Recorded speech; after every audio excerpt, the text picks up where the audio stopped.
want that smoke, bitch, I got it for 'em. They want that smoke, bitch, I got it for 'em. They want that smoke, you know I blow it. They call me Sunny Monster for a reason. I'm really dripping, leave a nigga bleeding. I get to squeeze and leave a nigga. They want that smoke, bitch, I got it for 'em. They want that smoke, bitch, I got it for 'em. They want that smoke, you know I blow it. They call me Sunny Monster for a reason. I'm really dripping, leave a nigga bleeding. I get to squeeze and leave a nigga bleeding. Raw Molly got me all up in demon mode. Mouth moving like I done put clean in my nose. Trying to catch me up, I can leave with some hoes. He standing straight up, watch I make him lean with this pole. Would've thought he was closed, how that heat made him fold. Thought it was a game, he won't think no more. His brain's gone, nigga. It be exciting when I get to striking. Guns sound like thunder, hit you like lightning. Fight for your life, we don't do no fighting. We really hit it, nigga. We worse than savage, they calling us Vikings. Police be riding, we still be sliding. Told you we hit us, remember the time. They want that smoke, bitch, I got it for 'em. They want that smoke, bitch, I got it for 'em. They want that smoke, you know I blow it. They call me Sunny Monster for a reason. I'm really dripping, leave a nigga bleeding. I get to squeeze and leave a nigga bleeding. They want that smoke, bitch, I got it for 'em. They want that smoke, bitch, I got it for 'em. They want that smoke, you know I blow it. They call me Sunny Monster for a reason. I'm really dripping, leave a nigga bleeding. I get to squeeze and leave a nigga bleeding. How about I leave them holding like the Bible? AR-15, that's a high-power rifle. A in the army and assassinate rivals. Break that shit down, nigga. AK or anybody, kill him. Hop out, get the drilling and spilling. Stay on .62, gon' split him. FN, that's for any fuck nigga. You a plug, then I'm pulling up, nigga. You my lunch, eat these bullets for dinner. 5.0, eat 'em up. SK, smoke killer for show. Drum rounds and cripple off Draco. I got them all, you don't want no. They want that smoke, bitch, I got it for 'em. They want that smoke, bitch, I got it for 'em. They want that smoke, you know I blow it. They call me Sunny Monster for a reason. I'm really dripping, leave a nigga bleeding. I get this pussy, leave a nigga bleeding. They want that smoke, bitch, I got it for 'em. They want that smoke, bitch, I got it for 'em. They want that smoke, you know I blow it. They call me Sunny Monster for a reason. I'm really dripping, leave a nigga bleeding. I get to squeeze and leave a nigga bleeding. Y'all know what the fuck going on around here, nigga. Y'all nigga keep talking about you want smoke. You can't catch me on social media.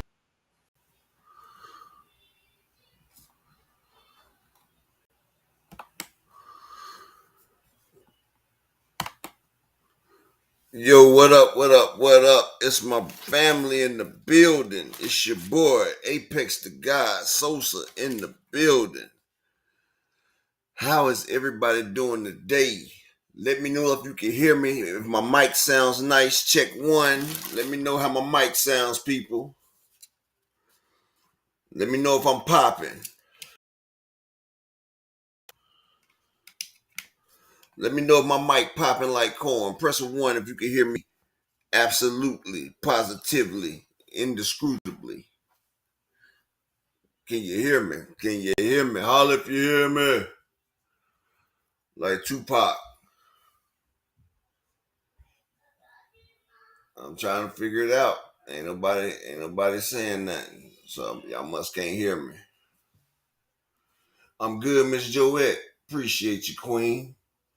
Everybody else act like they didn't understand what a nigga was saying. Like I was speaking in me Chinese. Me that you feel me? Like tú no habla español.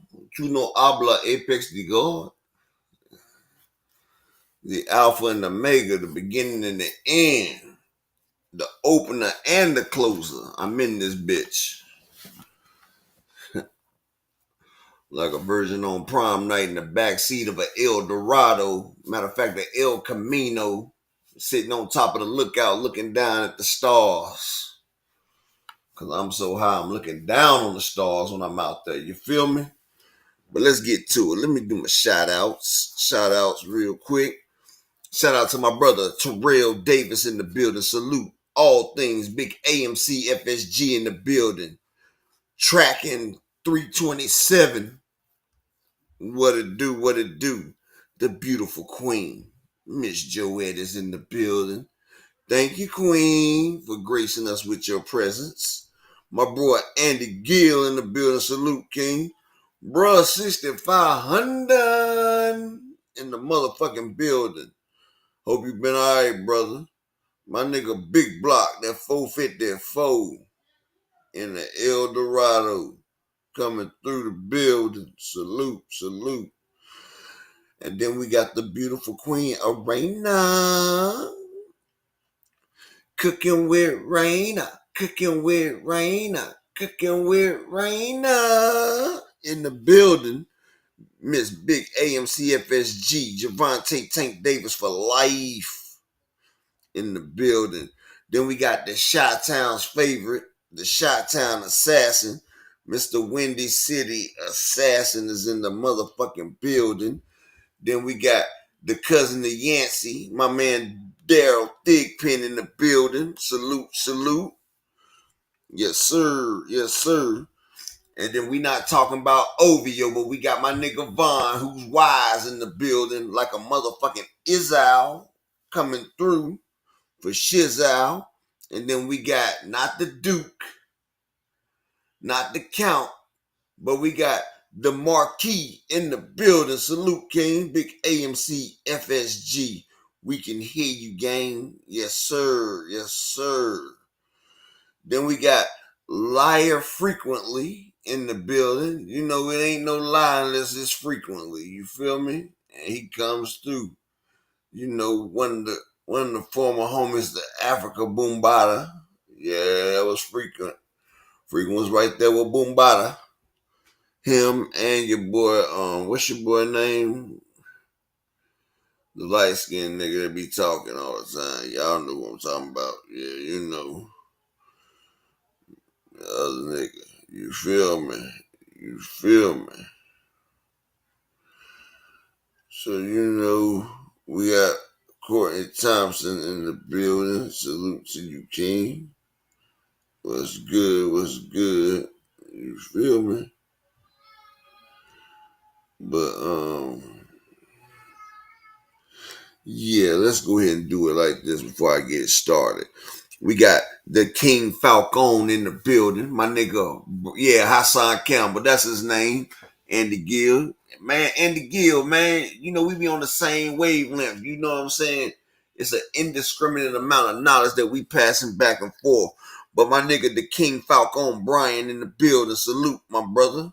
Big AMC, FSG, Big Wrench Gang in the building.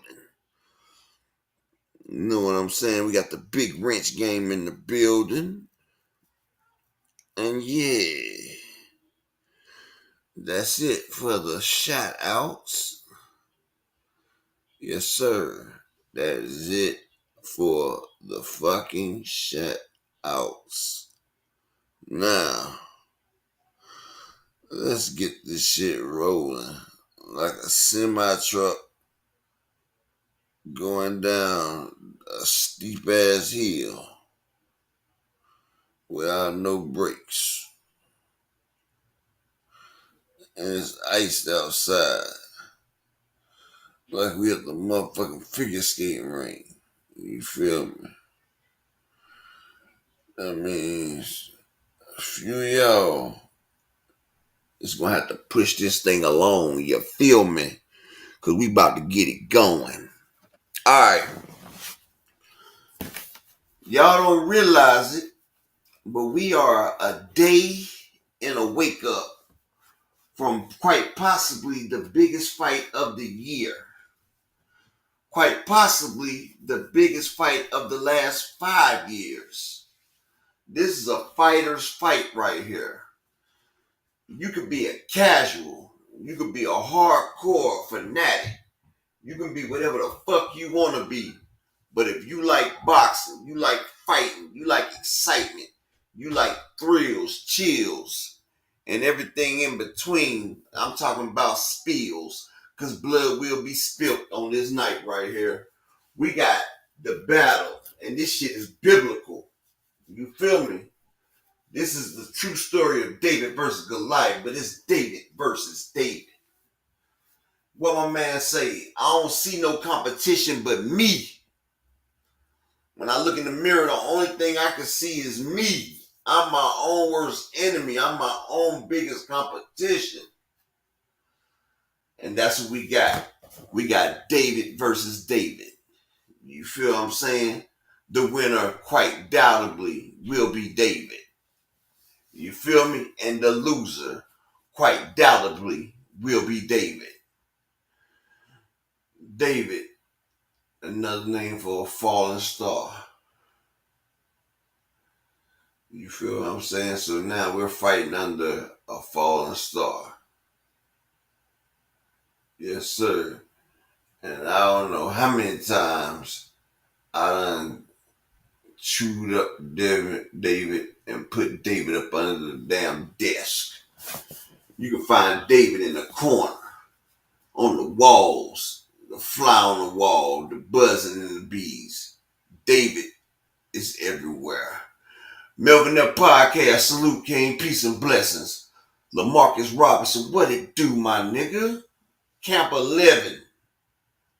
What it do? 7-Eleven in the building.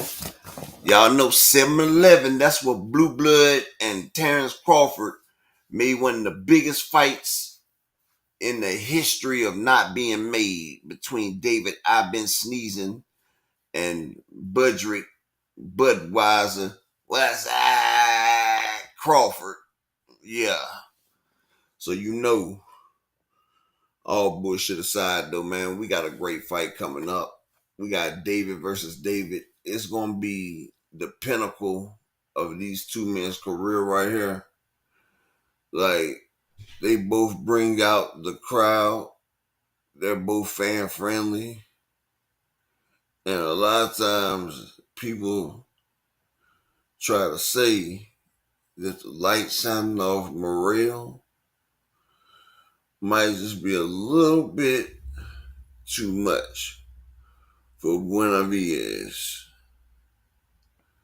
Yeah, all that playful around. Yeah. That motherfucker saddle, man. Can we get to the real situation? Can we get through the nitty gritty? Can we get down to the first statement being made? It's like David Benavidez is everything most boxers would love to be, but he also measured his opponents, his range, his speed, his power. He know all that off that little push right there.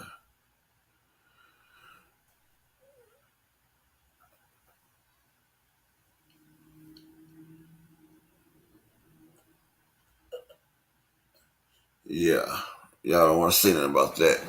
Shalom to my brother, Mr. Altruistic. All praise to the Most High, my brother. You know what I'm saying, bro? One of the greatest supporters on this channel right here. My man, Mr. Altruistic. And you know, this man right here is a fan of the game. But one thing people don't realize, the magnitude of this fight has not yet to be discovered. They say it's been followed to the algorithm. And they say that algorithm doesn't win if those two are to fight each other. So, you know, like, if you got the computer is not really able to compute what Morrell and Walker can and doing what he got to do. Slogan 1, salute King, peace and blessings. Y'all really ain't understanding what I'm saying, is you? Boxing is 110% mental. It's 30% physical. So when you ingratiate that into two great fighters or two good fighters fighting, the one that's competing mentally will 9 times out of 10 it will be like, what's the dude name? Y'all know who I'm talking about, the one that was fighting Tekashi 6ix9ine. You know, he kept it 100. Y'all know he kept it 100. But just the power and the clean shots, and he got the fuck up out of there. That's when I realized it. People don't understand. You could be the best fighter out there, but if you ain't got the fan base, if you don't have the belief in what you're doing, you will end up with nothing, dog. Like, I've seen some boxers. Now listen to me. I've seen some boxers, Slogan, my brother. Salute to you, bro. Because I've seen people beat the shot and still win the fight. So what makes the word savage and what makes the word... Are y'all following me? I'm not trying to go too deep, because if I go too deep, I'm gonna lose people. I'm trying to make it where everybody can understand what I'm saying without trying to divulge too much about what's going on in the situation of the worldwide sports and the worldwide gambling, and how they're able to create this and come up with certain lines. Like, do y'all ever sit back and wonder how people are able to predict the lines? Like when you're gambling, how they're off by a couple amount of points, or how the lines are locked up on a certain number. Have y'all ever wondered that? Because it's called scrying. These people are not only the best matchmakers, but they're able to put against your skills, against the next opponent's skills, your weaknesses against another person's weaknesses. But the one thing that they can't measure, and the one thing that can't be measured, the one thing that they're dying to be able to measure, is a person's heart. Y'all remember Rudy from Notre Dame? Shout out to the Queen, Miss Barbara D. How you doing, Queen? Exactly, Frequent. Mathematics. That's exactly what it is, Frequent. Mathematics is the building block to all things in existence. You feel what I'm saying? Like, mathematics is what controls everything, everybody, everyone. But what people do, and what black people are able to do,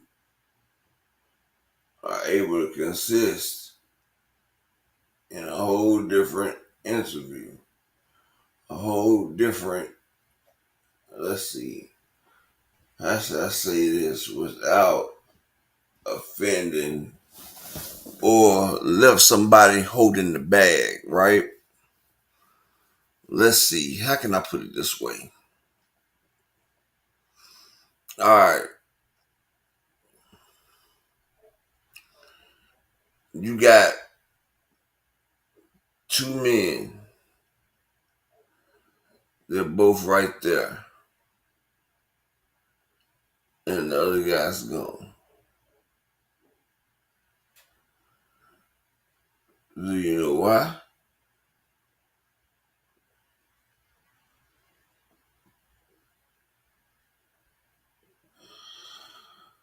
Exactly. So can't nobody explain that, right?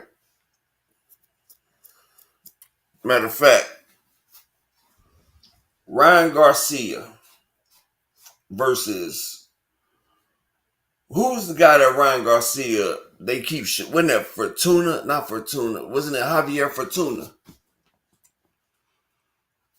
Exactly, Andy Gill. It's just like an algorithm.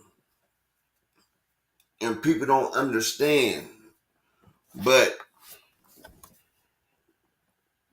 see, I'm getting too deep in this. I'm getting too deep. Like, it's all an algorithm. And do you know who controls the algorithm, Andy Gill? The Most High. The Most High has built all this up as an algorithm of the base and the mathematics. Shout out to the Queen 2 Cent boxing in the building. And see, I done got away from what I was supposed to be talking about. You feel what I'm saying? Like, I was supposed to be sitting here talking about boxing to y'all. But you know what? Put a pin in what I was just talking about. And on my other channel, we're going to break it all the way down. And I'm going to show you the algorithm of life and how everything is set up, right? But this is not the channel to do that on. But everything has a beginning and an end and an opening and a closing. Like, it's amazing. Like, when you be able to open up your third eye, you're able to go through that. But what I'm going to do, I'm going to keep it G. I'm going to keep it boxing. And I'm going to keep it to what most people can't understand, right? See, I started going into a different transit. I started opening up a different door. And I had to realize that this is not the place for that. And I apologize to all y'all for doing that. I just, I'm just used to conversating with certain people. And these are the conversations that we have. But I'm going to do it where everybody is equal enough to enjoy the conversation together, right? So, David Benavidez, a lot of people don't realize it, but his last 5 fights, he fought Kyron Davis.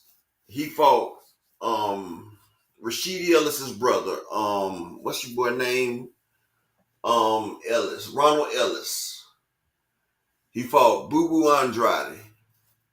He fought Caleb Plant, and it was one more other person that he fought. I can't remember who it was. Out of those 5 fighters, he brought up 1, 2, 3. I think 4 of those fighters were not 168-pound fighters. Caleb Plant was. And Caleb Plant, he was a 168-pounder, but he wasn't a big 168-pounder. You feel what I'm saying? So Caleb Plant, he was completely outmatched. But he was still smaller than David Benavidez. David Benavidez overwhelmed him with the power and with the speed and with the length. He was unqualified. Like, he was fighting against a guy who rehydrated over 200. I think they said, matter of fact, let's pull up DJ Sanchez. Salute. Peace and blessings to you. Let's pull up the weight on David Benavidez versus Caleb Plant, right? Let's pull it up.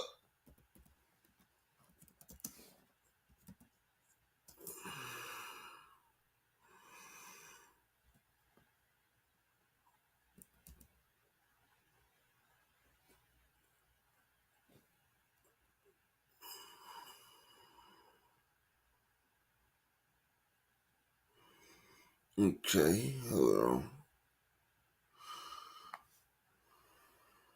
Alright. Somebody pull it up. Let's see.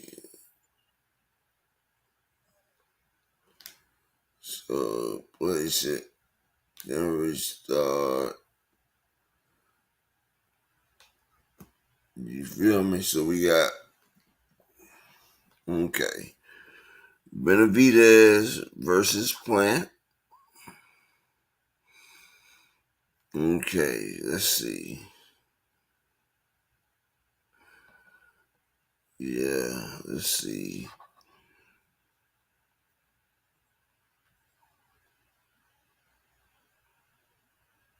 Mm-hmm.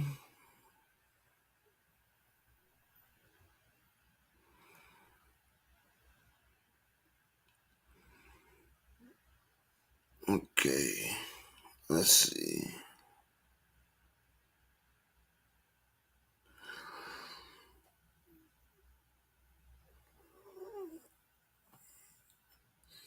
Mm-hmm. So we got like this. Alright. So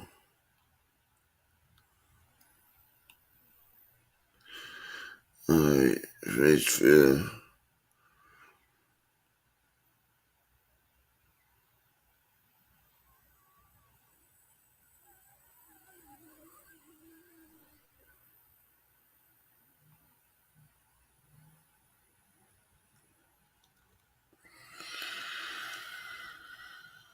Okay.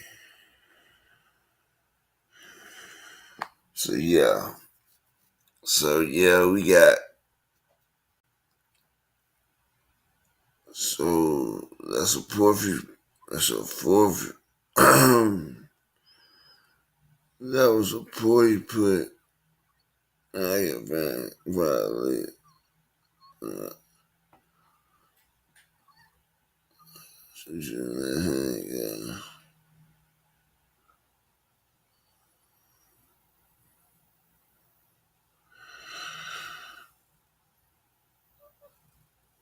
Alright, let's see.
Yeah.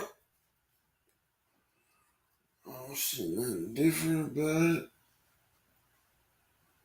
Still the same thing he been saying.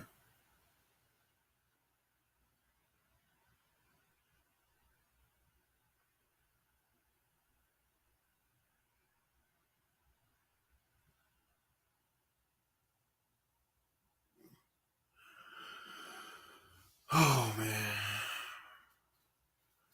So look, I can't find it all, y'all. So nah, it wasn't that. I wasn't asleep. I was sitting here looking at something, y'all. I'm sorry about that. I can't find it. But we're not gonna go back to that right there. So look, Benavidez came in at 220. He came in at 220 at a 168 weight. He was 220. Caleb Plant came in at 176. Right? So he came in at 220, 176. All right.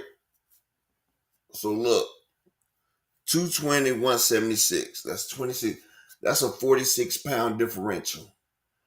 Now you wonder why Canelo Alvarez said he's not fighting David Benavidez without the weight class calls.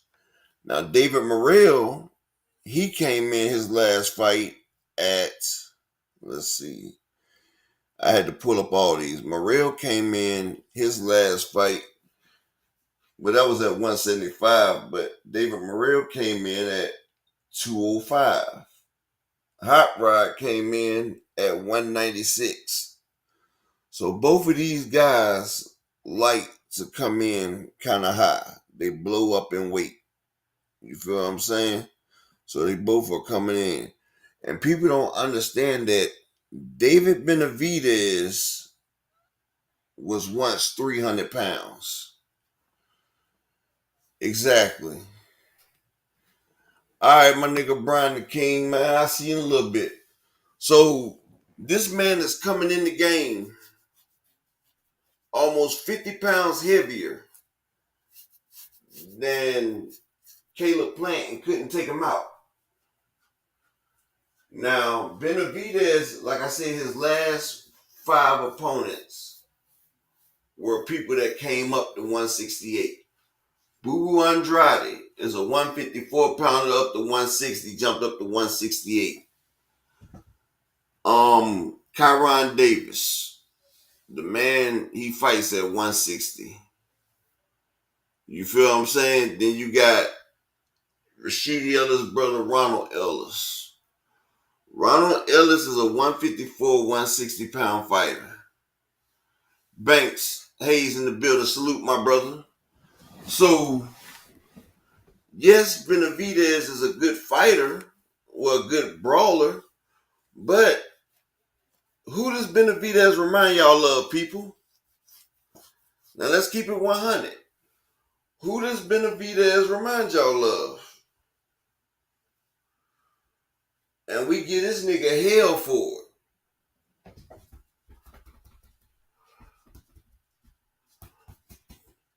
First name D, last name H.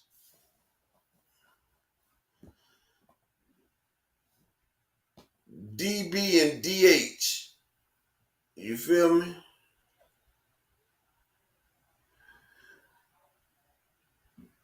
Y'all don't know? Isn't this what Devin Haney does? Like David Benavidez moved up to fight Grabowski, or whatever, however you pronounce his name. And David Benavidez was the bigger fighter.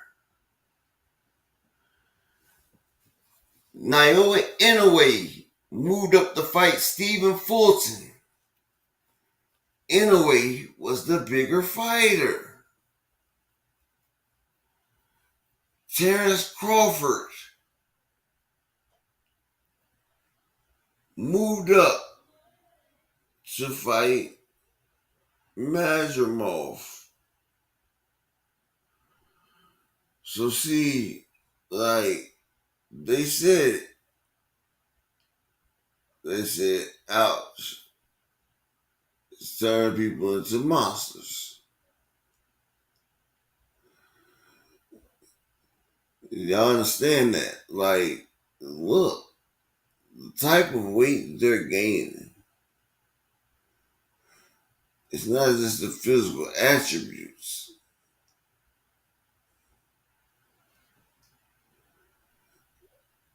I don't know what, like, I really don't understand, like,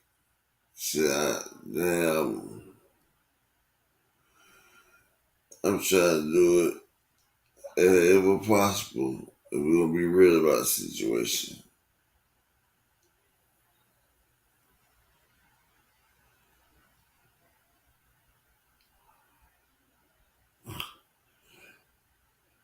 We got people wanting to come do this. Oh yeah, I'm good, Miss Barbara D.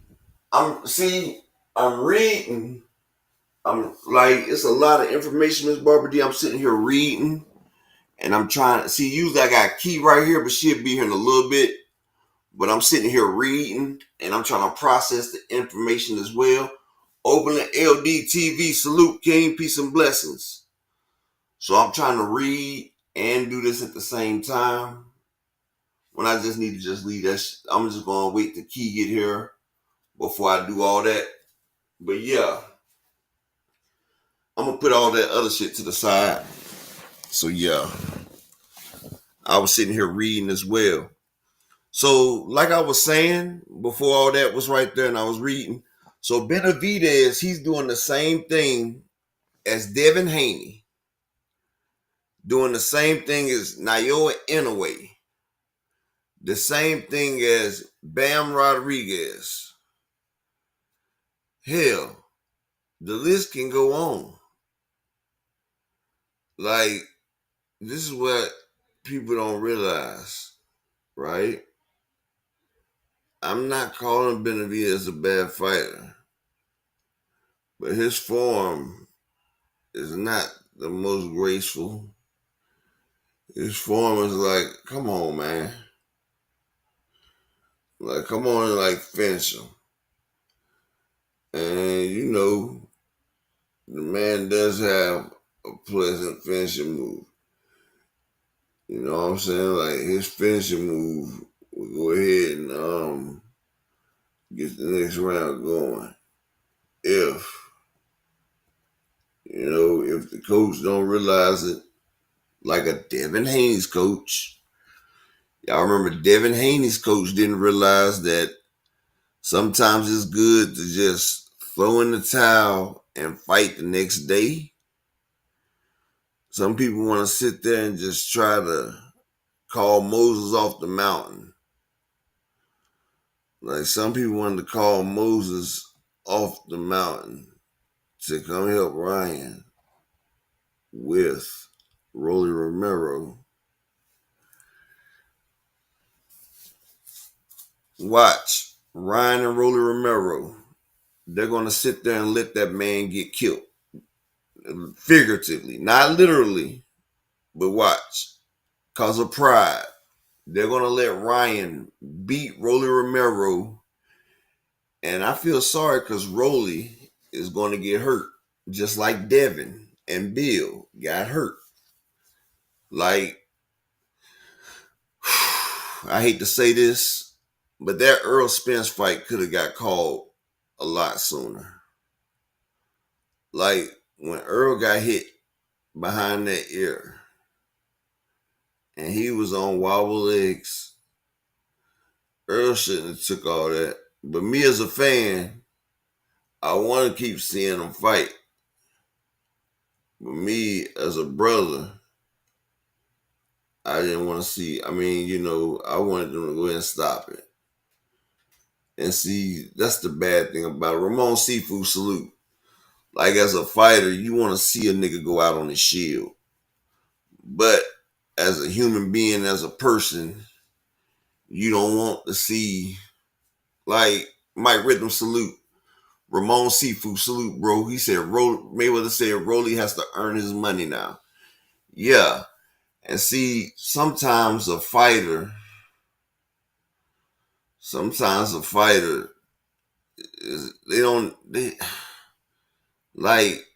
that's why you need people in your camp that has your best interest in not caring about the money. Because, like I said, Bill could have stopped that shit a long time ago. It wasn't nothing that could have happened that was going to make it change of what it was happening out there at that moment. Like, you wasn't changing up nothing in there. Like, Devin doesn't have one-hit power. Cash Crypto, salute. Devin doesn't have one-hit power. Devin doesn't have the type of power that's going to flip a switch and start and like finish a guy off. We've never seen him do that since the 1 year that he got the knockout. So I don't understand why that they kept that going. Like, that's what I don't understand. And see, when you ain't got nobody that has your best interest involved, you can die in that ring. Like the David Morrell fight when he fought against Urabosi. Adios Urabosi. Bro, stop the fight. Stop the fight. Like, the way this nigga was getting hit clean, like, them shits was clean. Like, I don't know how to say it. Like, yeah. Like, he was in a coma. Oh, 3 days. Like, dude, he should never, like, bruh, he should have never been in that situation. And that's what I'm talking about. When Devin was face down and he was struggling to get to his feet, he should have never been in that situation after that. Tim Tszyu, when he got put down by Baccarat, he should have never been allowed to continue in that situation. Earl Spence should have never been allowed to continue. It comes a fine line, and you letting your fighter continue, and your fighter doesn't stand a chance. Only thing you're doing is accumulating damage. Like, you're accumulating the motherfucking damage. And that shit is fucked up. Because at any time, they could have cut and took that man out of his misery. They could have stopped the fight. But no. People don't understand that shit, dog. And see, that's what make it hard on the boxer, because you can't just sit there and like, yeah, shit crazy, bro. And it shows the savagery, and it shows you how the society is built. Like, wouldn't it be nice if we could just, like, you know what I was about to say? Yeah. You know, a lot of people are just sitting around. Whew. I'm telling you now. For nothing. And people don't even see where this shit's going, man. They don't see it. But Benavidez versus David Morrell. It's going to be a great fight. I can't wait to see it. You got two savages. Key's coming. She said she'll be here in about 15, 20 minutes. I'm going to drop the link, 2 Cent. You want to hop up here? Drop the link. Hold on 1 second. Y'all give me a second.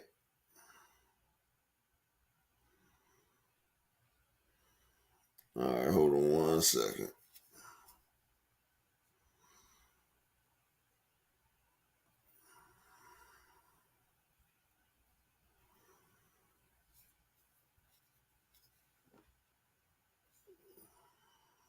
Here go the link right here, 2 Cent.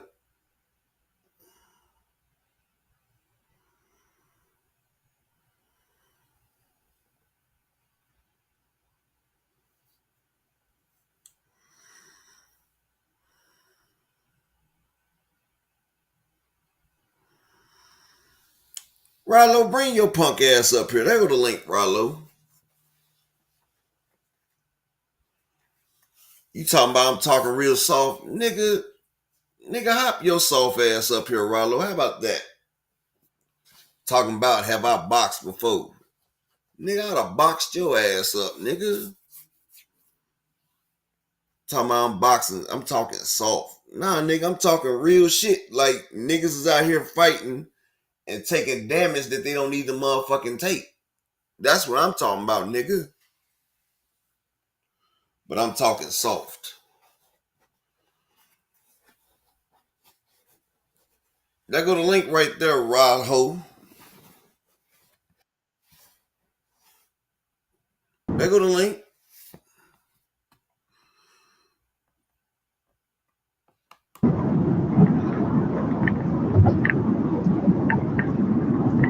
Hello? Can y'all hear me? Yeah, I can hear you, beautiful. Oh, okay. I don't know how long it's gonna let me stay up here. You know, this for some reason this restream thing be kicking me out. It's because you be speaking that real. That's all. Huh? I'll be spitting that That's real. spitting that real shit. Yeah. So who you got this weekend for the fights? You know I'm going for David.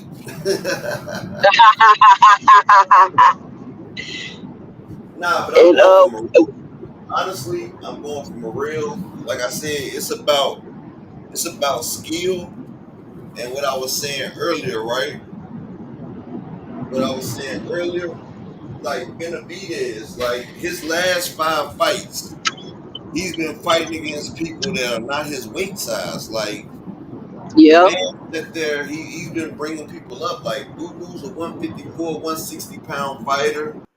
Like you got Quran Davis, you got Ronald Ellis. Like, god damn,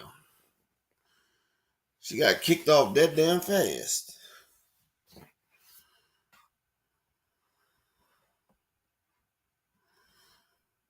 Damn. And she said she was gonna get kicked off too. But y'all notice that Rollo motherfucking ass ain't say shit. His ass ain't hop up here.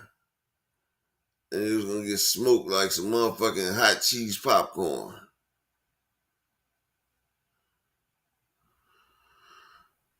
Yeah, I see you, 2 Cent. Uh,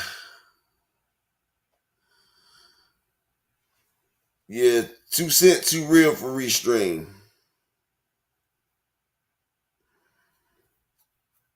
Salute to Don't Mess with Texas. But yeah, what I was saying though, 2 Cent, I got Morrell because, like I said, Benavidez hasn't been fighting people his own size.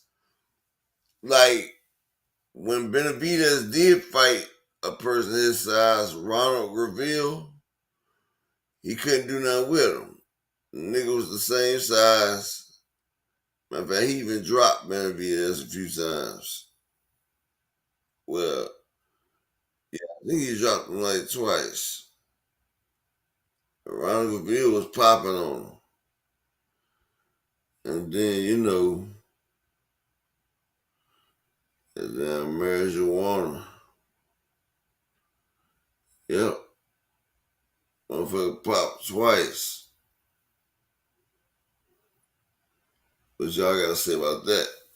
Nigga popped dirty twice.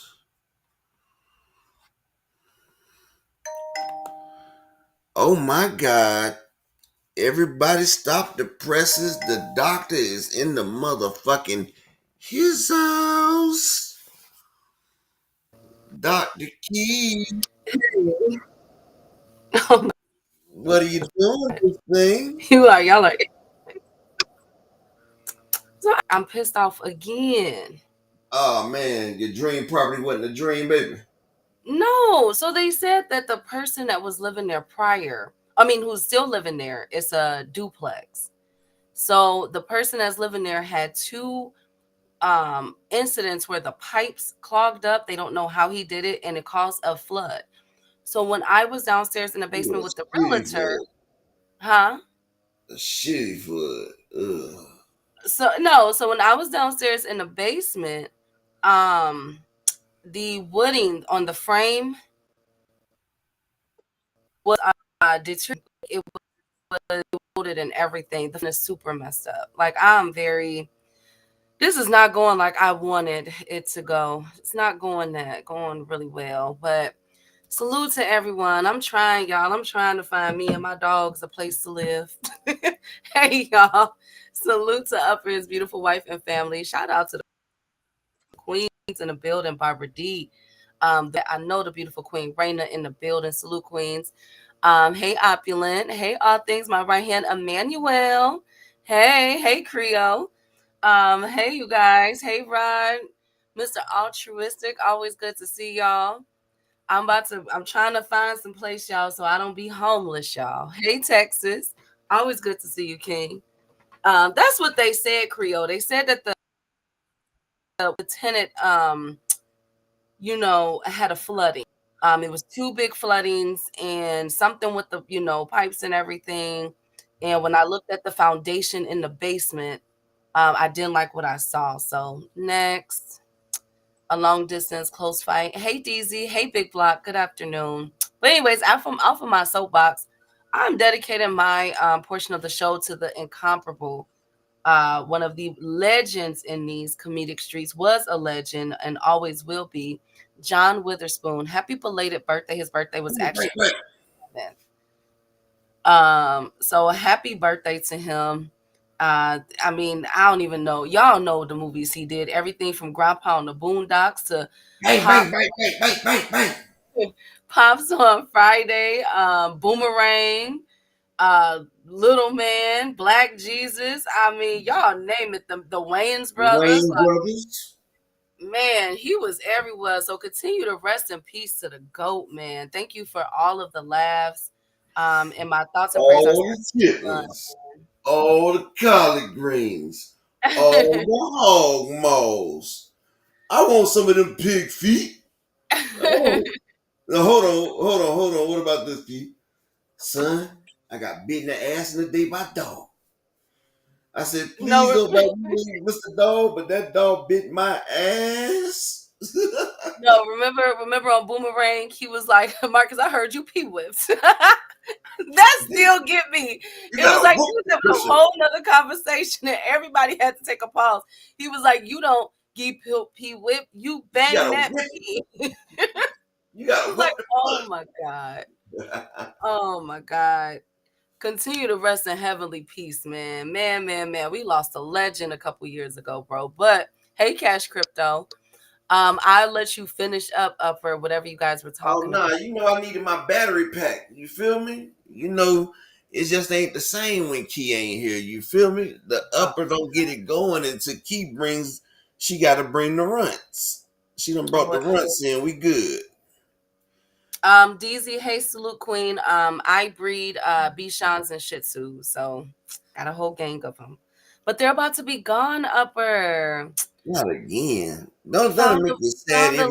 Found a buyer for the whole Bichon litter. I am about to cry. I'm gonna be crying, y'all. So if I come up here next week, like Thursday, Friday-ish, and I'm sounding down, y'all know why. My babies are gone. Hey Dondra, yes, Vampire in Brooklyn. When he did the flippity floppity on me. Hey, Just Do. Salute King. Make sure y'all subscribe to our boy channel, man. But let's get to the meat and potato. Let's get to the housekeeping of the show. We got a lot of boxing news to cover. One of those things is I think there might be a wrench in the plans of Teofimo Lopez in Africa. So you know how Turkey came out and said that allegedly Teo has 3 people that he has to fight. Africa, the winner of Ryan Garcia and Devin Haney and Boots Ennis. Remember that, Upper? Well, the WBO has come out officially today and put their foot down.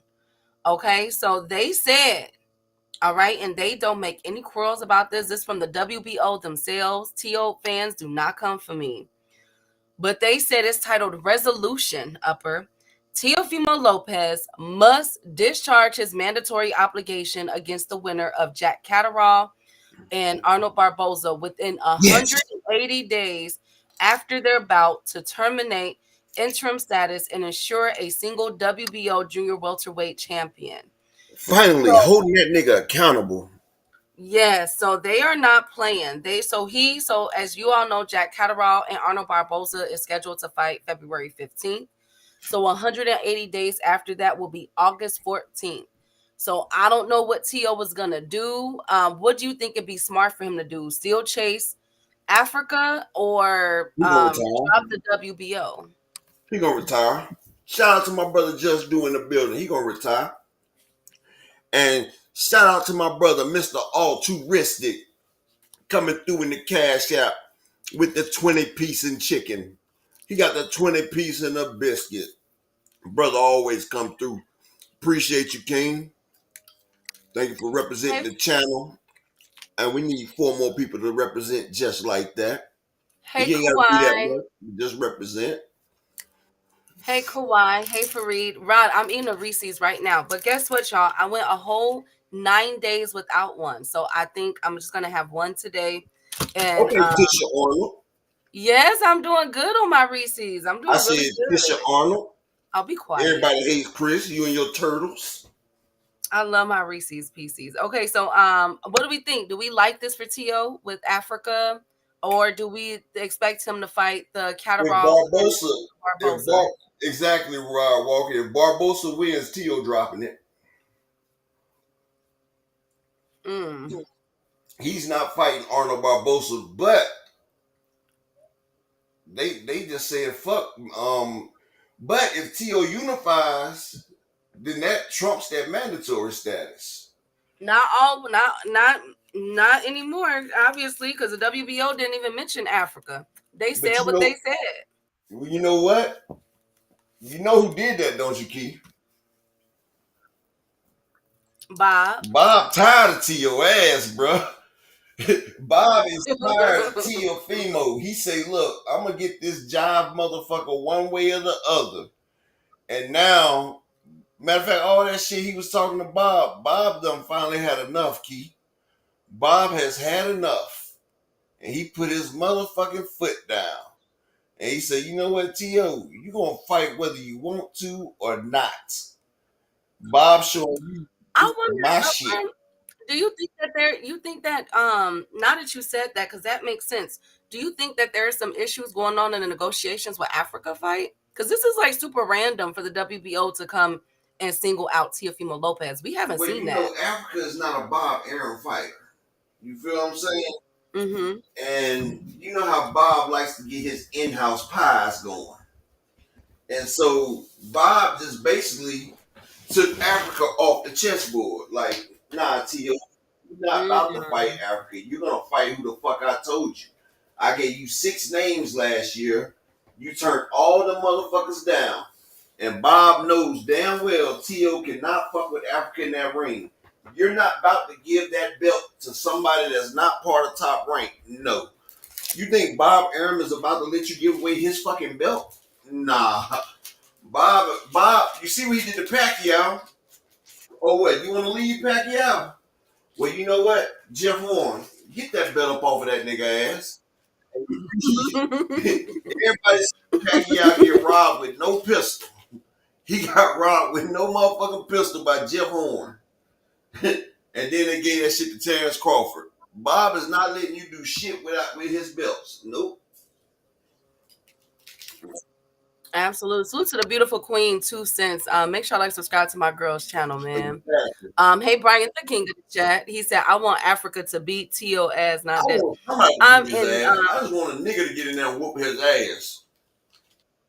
I don't care which nigga it is, just as long as it's a black person.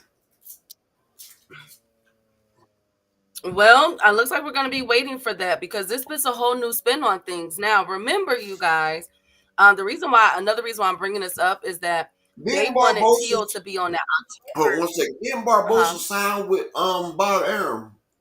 Or did he go to Golden Boy? Which one was it? I wonder if he's with Bob, because every time him and T.O. has crossed paths, has been at a Top Rank. So I wonder if it's Top Rank. Don Draper, salute. The chat one though. Hey, Windy City. Windy City, do y'all.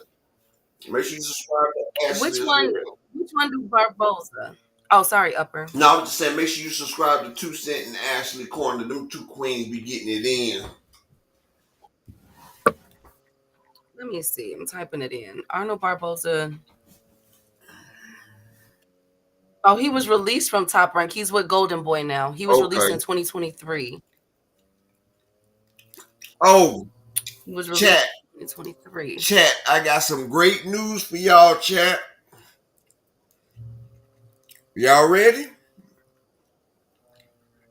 What? That's it for the chat. Okay. Don't y'all know?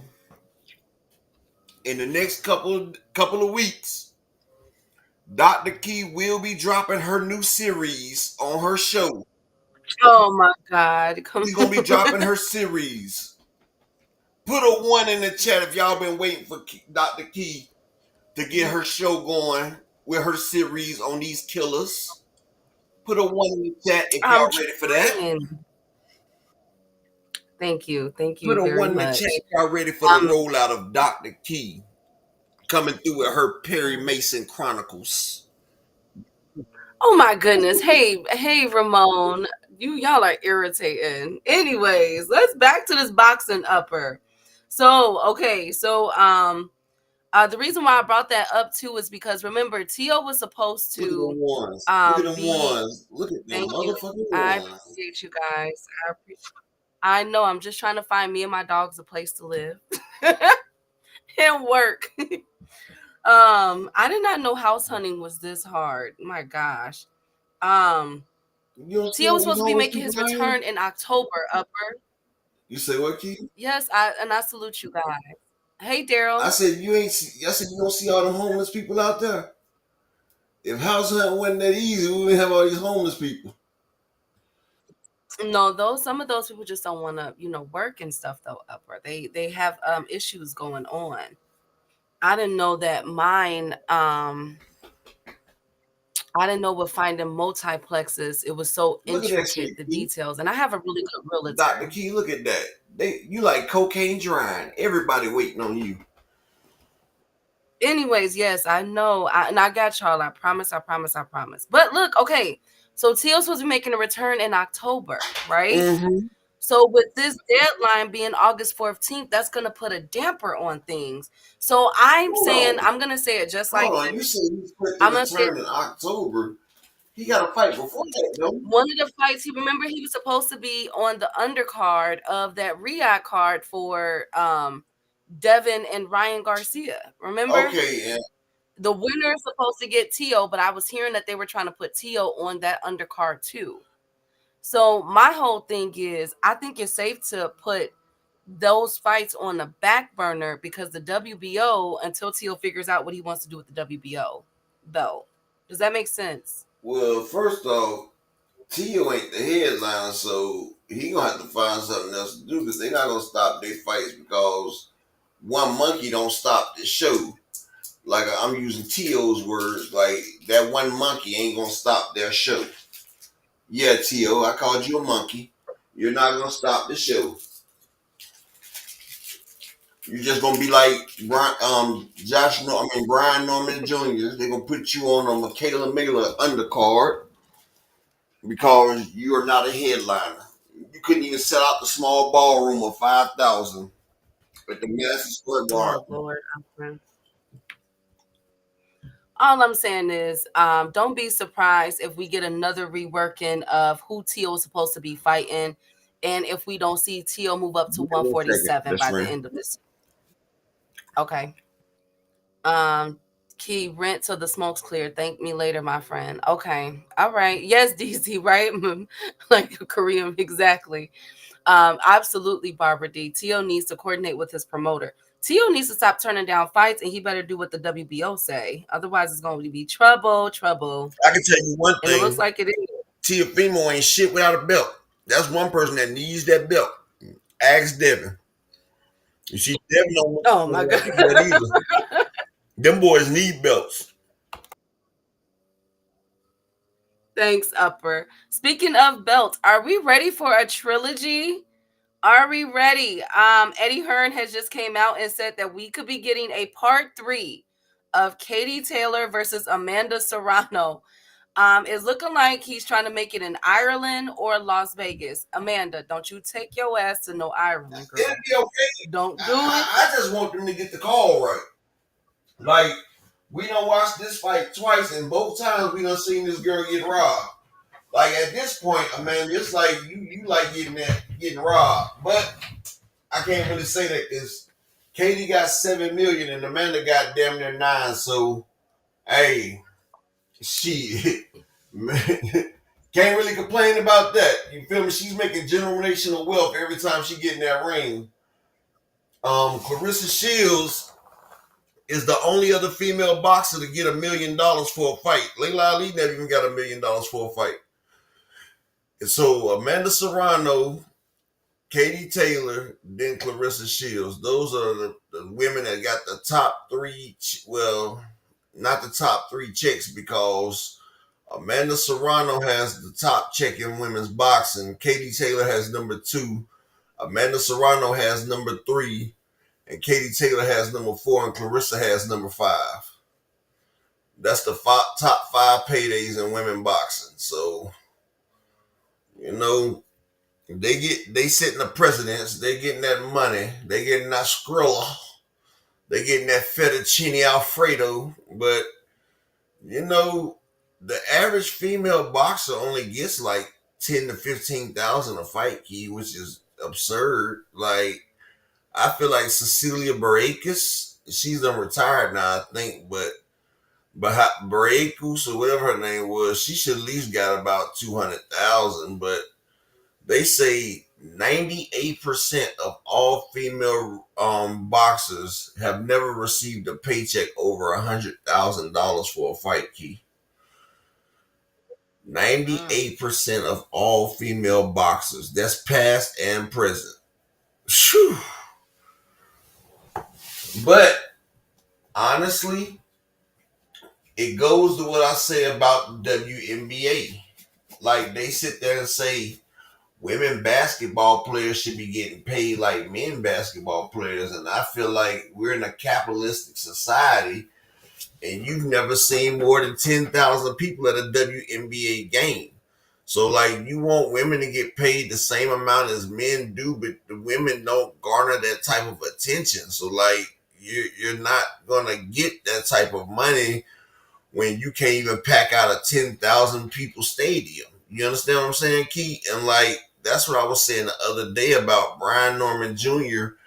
being on the undercard of a Michaela Mailer fight. Like, bro, me and you get more views on our show than she gets at a fight, Key. And like, you know, like I said, it's only 2 females that I would be on an undercard if I was a boxing, and that is Clarissa Shields or Amanda Serrano. You feel what I'm saying? Anything else is just disrespectful to the culture. Like, even a damn average fighter like Tio, well, I ain't gonna say like Tio, but even though George Kambosos would get more views than Michaela Mailer, Key. I'm just being honest.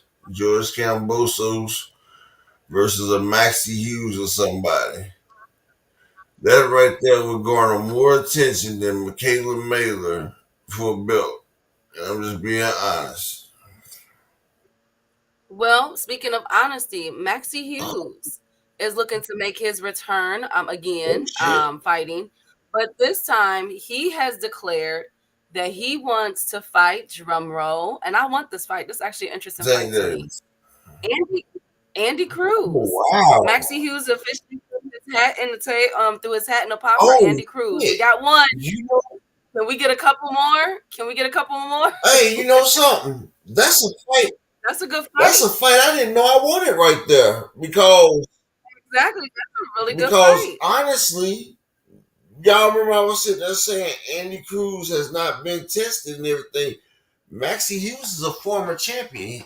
He should still. Well, I was about to say he should still be the IBO champion. Then I realized the Zapata did stop his shine, but Maxie Hughes is actually a good fucking fighter. He really ripped and destroyed George Ferocious Kambosos. Like, Maxie Hughes, if Andy Cruz can beat Maxie Hughes, then okay, Andy, you showed me something. You ready for something. You ready for the smoke.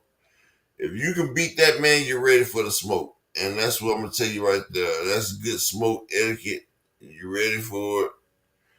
You know what I'm saying? So like I wouldn't get mad about that, but like y'all know, No, huh?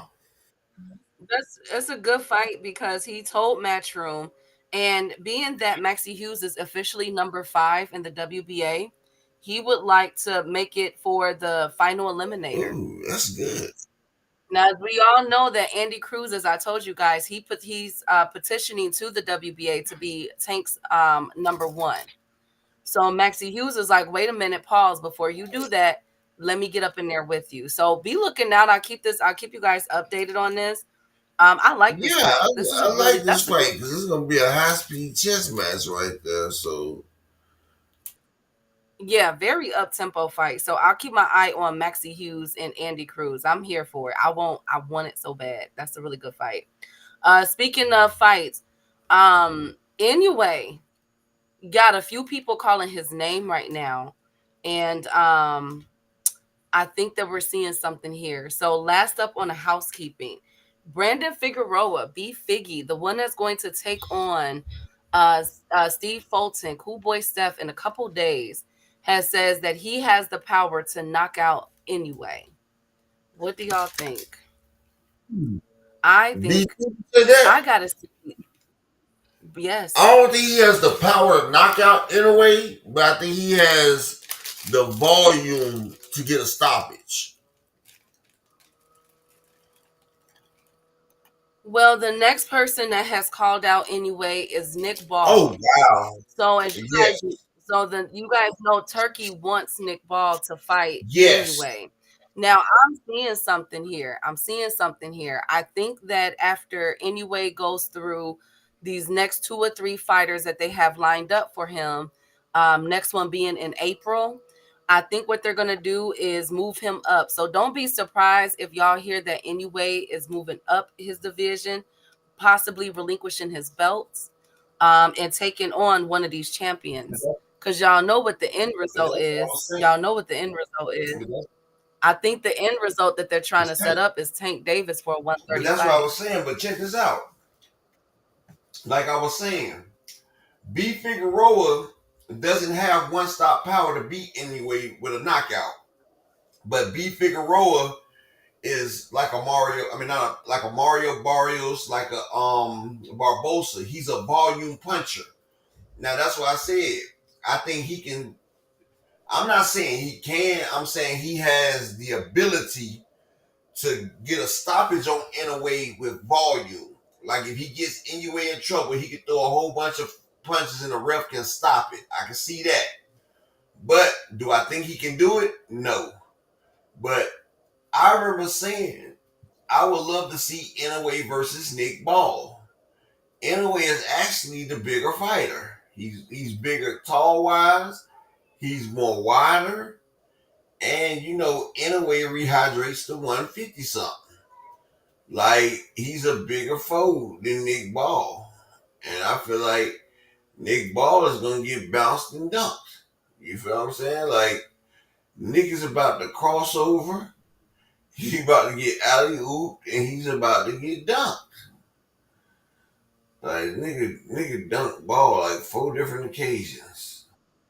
Okay, thank you so much. Anyways, shout out to Nick Ball. Now, shout out us short people got to stick together. Hey Andy. Hey Okay, let me get Boxing the. Knowledge. I Only still reason didn't get a chance to do that, but give me the 5 minutes real quick. okay. I think it's just mighty interesting, right? That Turkey is the one that kicked it off. If anybody want to blame anything, blame it on Turkey. Now, of course, Boxing Knowledge, you're absolutely right. Anyway, said no to fighting Tank last year. We all know that. However, I think it's mighty interesting that Turkey wants anyway to go up a division after, of course, these next few fights. And now all of a sudden, Brandon Figueroa is throwing his name in the hat for a possible anyway fight, saying that he could stop anyway. And then let's see how, if anyway looks good at 126. Let's see what he does at 130. Because let's keep it real. Let's keep it 105, y'all. Hold on one second. Anyway cleared out that. Hold on one second, P. Okay. Teach. Dude, I know what the fuck I say, bro. First off, I said when he fought Marlon Tapales, He rehydrated to 140 something, Teach. Now, last week, Inoue just had a fight, Teach. Pull up what his weight was. Dr. Key, what was Inoue's weight in his last fight, Key? They said that it was about between 150 and 155. That's all I heard. Okay. 150 to 155. So, Teach, last week when I said 140 something, it was the Marlon Tapales fight. Then you know Inoue just had another fight, Teach. So stop trying to act like you contradicting me, dude. You can pull it up. You can get the facts yourself. So you're only as good as your last fight. So when he fought before, he was 140 something, Teach. Now he just had another fight. They said the man was between 150 and 155. That's what the weight people at the fight said, Teach. Any more questions? And I'll be right back, Key. Okay. I think that the overall consensus for when it comes to Inoue, one thing that we do know is that Inoue does rehydrate 2 to 3 weight classes above, just like Bam Rodriguez does, just like a few other fighters do. I mean, look at Berlanga. Berlanga was every bit of like 180 against Canelo. You know, like these guys rehydrate up. So, but we know that for a fact with Inoue. Inoue does go up in weight, during fight night. But what I was saying was, with all of this conversation surrounding Inoue's weight and a possibility of after he's done with the 3 fighters that he's supposed to handle this year, which I have no doubt that he's stopping each and every one of them, starting with, I think Picasso was next. I think that I wouldn't be surprised if next up Inoue drops his undisputed and moves up for a title contention fight. And it's just mighty interesting that we have in the pots already Nick Ball and Brandon Figueroa. So let's just wait. We got a long time, you know what I'm saying, before we get there. But I'm just putting it, sowing some seeds right now. Anyway, on that Japan snack. Thank you so much. Thank you guys so much. Oh my God. Up to the meat and potatoes of everything, y'all. So remember when I told you guys Lubin and Ardrell Holmes Jr. had a purse bid. It was supposed to go be done yesterday, and it was. We got a fight. Pro Box won the purse bid for Lubin and Holmes IBF 154 Eliminator. They bid on it for $225,000. There was another one, which was Salida Promoter. They wanted $220,000. So Lubin is going to get 60%, which is $135,000, and Holmes will get $90,000, which is $40,000. So it's a 60-40 split. They have 90 days to put on this fight. So be looking out for Lubin and Holmes. They should be fighting no later than an April date on Pro Box. And the winner will face Bakram, the one who absolutely destroyed my boy Tim Tszyu from the Down Under. He not fighting Tank. I know boxing. I'm just saying. And they're already about to, start putting Inoue in US. They're starting out. They're going with the big boys. They starting Inoue out in Vegas. I'm just watching some moves, boxing knowledge. That's all I'm saying. I'm just watching it, and there's a lot. I mean, we can say what we want, but there's a lot of conversation around Inoue versus Tank. That we cannot deny. How can Bosa's headline in the car and Norman can't even. Andy, please, y'all, just leave Brian Norman Jr. alone now. All Lubin getting, that's what it says. That's what I'm reporting. They said it's a 60-40 split. Pro Box won the $225,000 offer. Eunice now. Okay, thank you guys so much. Okay. I'm excited to see that fight because I'm happy to see Lubin back. Remember, Lubin was on the injured list, so we could be seeing him before the summertime. Shout out to Lubin and their team. Kevin, is he still with Cunningham? I wonder. I think so. Next up, speaking of fans, Canelo fans are absolutely cussing Bam Rodriguez out upper in chat. Oh my goodness. I never thought that I would see Bam Rodriguez and Canelo fans going at it about something that Bam Rodriguez has said. Bam Rodriguez over the weekend did an interview. Why is all these interviews going on? And he said that Canelo absolutely ducked David Benavidez. Okay. Those were his words verbatim. Canelo ducked Benavidez. Okay. So the Canelo fans are threatening. I seen one comment that said, Bam Rodriguez, you say that again, you will no longer be Mexican. I was like, damn, they could strip you from your ethnicity? They could strip you from your lineage? Dang, Canelo fans don't be playing. Canelo fans is not playing with Bam Rodriguez, okay? They are also calling for Bam Rodriguez to be removed off the pound for pound list. So, Bam, look, don't say nothing else. Please don't say nothing else, Bam Rodriguez. Please, friend. Don't say nothing else about Canelo Alvarez, okay? Because his Mexican fan base do not play when it come, okay? They like, yo, you not even Mexican, Holmes. That's basically what they said. Hey, Al Booger, good to see you, King. They letting Bam Rodriguez have it, okay? So Bam, just be quiet. They say Bam from San Antonio, he's not a foundational Mexican. That's what they saying? All over Canelo. I seen the comments. I'm like, oh my goodness. He just stated an opinion that a lot of people feel that Canelo ducked David Benavidez. I agree with it. And I like Canelo. But you know what I'm saying? I understand the business and everything of it. But like, dang, like, I see both sides of the equation. But when Bam said it, they like, hold on, brother. You one of us, but you not really one of us. We're going to need you to pipe down. We're going to need you to, you know what I'm saying, sit down somewhere, okay? Because you Hispanic, but you not, you feel me? You not one of those Hispanics, okay? You not one of us, basically. That's pretty much what they told them. Canelo looks more Irish than Mexican, but they know Canelo is Mexican. Hey, Big Supreme. Good to see you, King.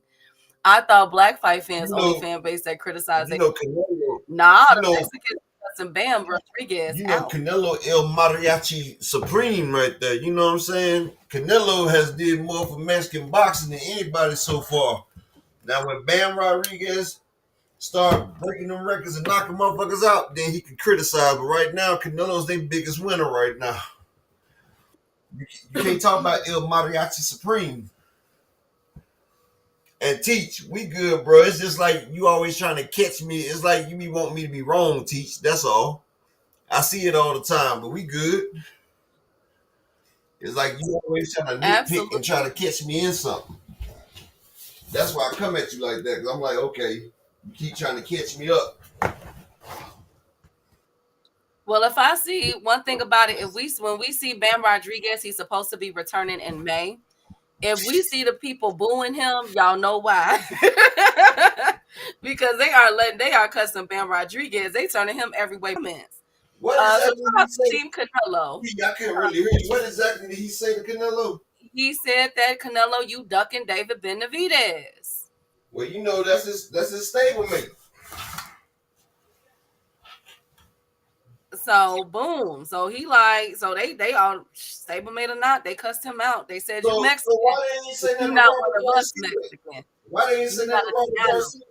Key. Huh? Why didn't he say that to Robert Garcia when he said it? Or when motherfucking what's your dude name that knocked out Pacquiao? Marquez. I don't know. I don't know. You know why? Because he ain't put in as much work as them guys. Now, when you put in that much work, then you can say shit like that to Canelo. But when you're a little young whippersnapper that's beating up on old Mexicans, which he's doing, you don't have the right yet. Bam ain't earned the right yet, Key. That's all.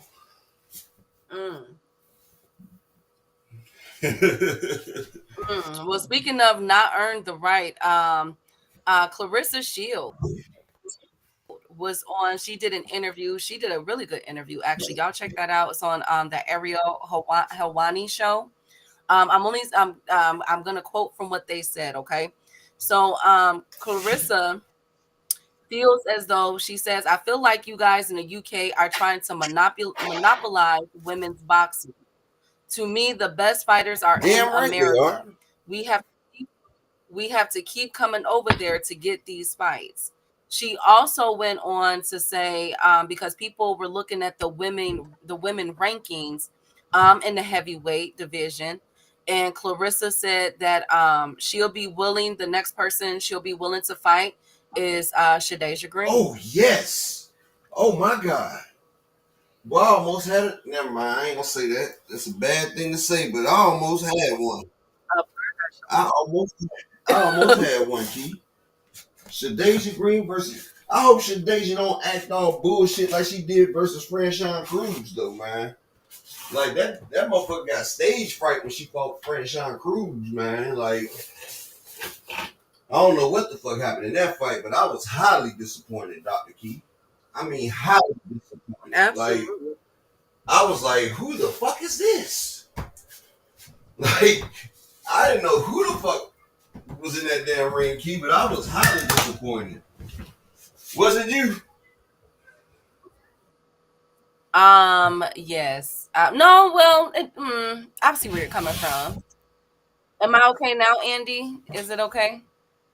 Oh, my broadband is, thank you, Andy. That's a mishmash. She getting her behind what? Yeah, but I mean, if you look at I feel where Clarissa is coming from, because if you look at the females heavyweight division, there's so many Well, vacancies there's only now.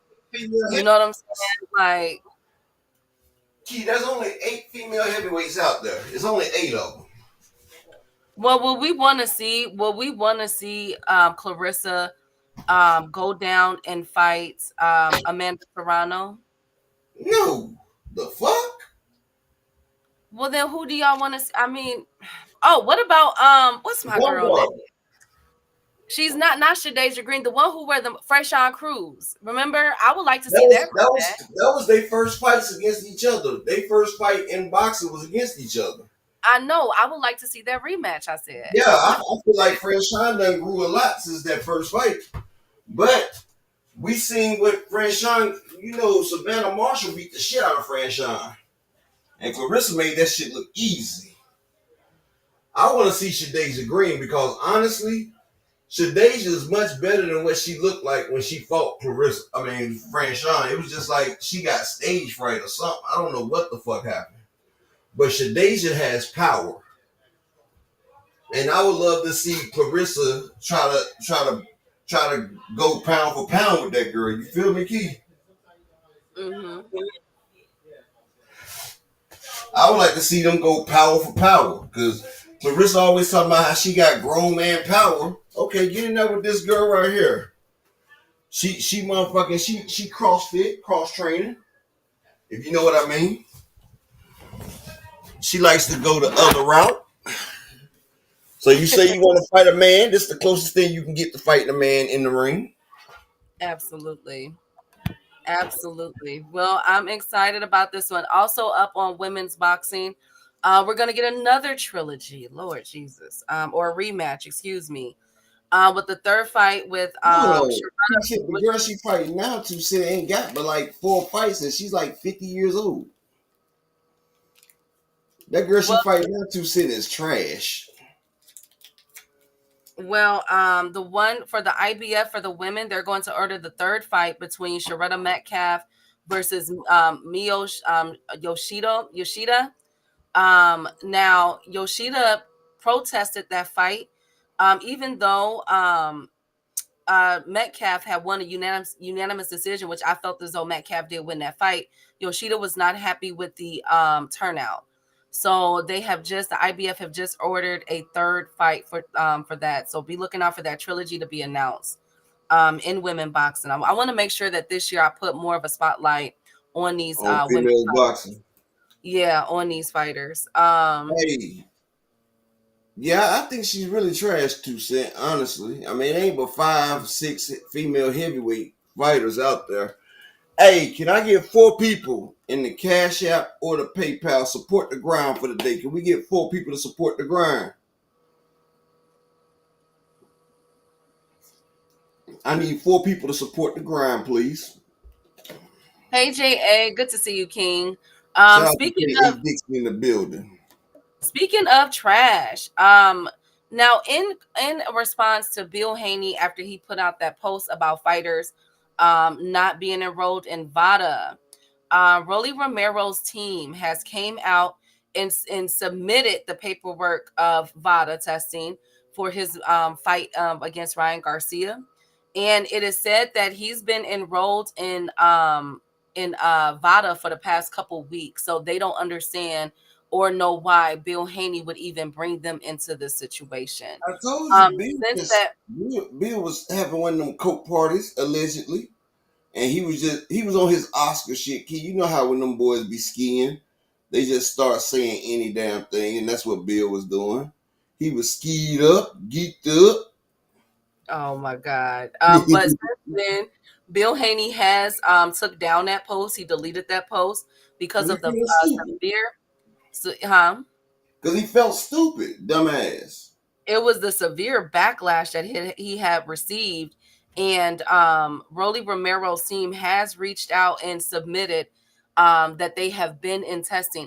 There's a lot of things going about with this testing thing, from Tevin Farmer to David Benavidez team to Devin and Bill Haney. It's a lot, you guys. So in response to this, Victor Conte has said, I'm working with 3 elite boxers who have been randomly tested for the February 22nd Riyadh season event. Tonight was the third time that one the snack system boxers has been tested for this event. Props to Turkey for the promotion of clean boxing. Okay. So it looks like Victor Conte is taking the lead and going to start putting out. He's not putting out the names of these fighters. Who's ever fighting on February 22nd is on Snack. So let's look at that card because I was like, huh. Exactly. But patient confidentiality, he's not supposed to be able to say that anyway, you know what I'm saying, without a press release from them. But February 22nd, I think damn near all the motherfuckers on Snack. But go ahead. So the Buffer, no, they're not. So on this fight card, of course, that is the Baturviev and Bivol. I don't think they're on Snack though. Okay, JTM, can you guys hear me now? Upper, am I good? You great, you great, you great. Okay. So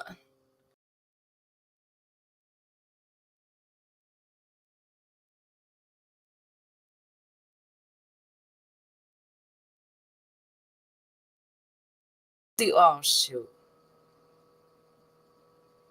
Oh. What the hell going on, Keith? Okay, what about Shakur Okay, Shakur Stevenson versus Kid Austin. Carlos Adames, versus Hamza Sherez. Virgil Ortiz versus Madrimov. Joshua Buatsi versus Carlos Adama's been on Snack. He's been on Snack. Carlos Adames is on Snack. Yes, Carlos Adamas is on Snack. Okay, You what don't about remember when Fanon came out and was like, ever since Carlos has came back, he has how his motor, how they think he's on more than just Snack. When they talk about how his motor is, like, it's no way that he don't get tired like that no more. Like, after he got knocked out by Brandon Adams, I mean, no, it wasn't Brandon Adams. Who was it that knocked out Carlos Adames? After Carlos Adames got beat, he took a little time and he came back and he was damn near unbeatable now. Like, this man comes back. Who was that beat Carlos Adames, y'all? shoot, what was that guy's name? Because after that, right there, Carlos Adames has been coming through on a warpath.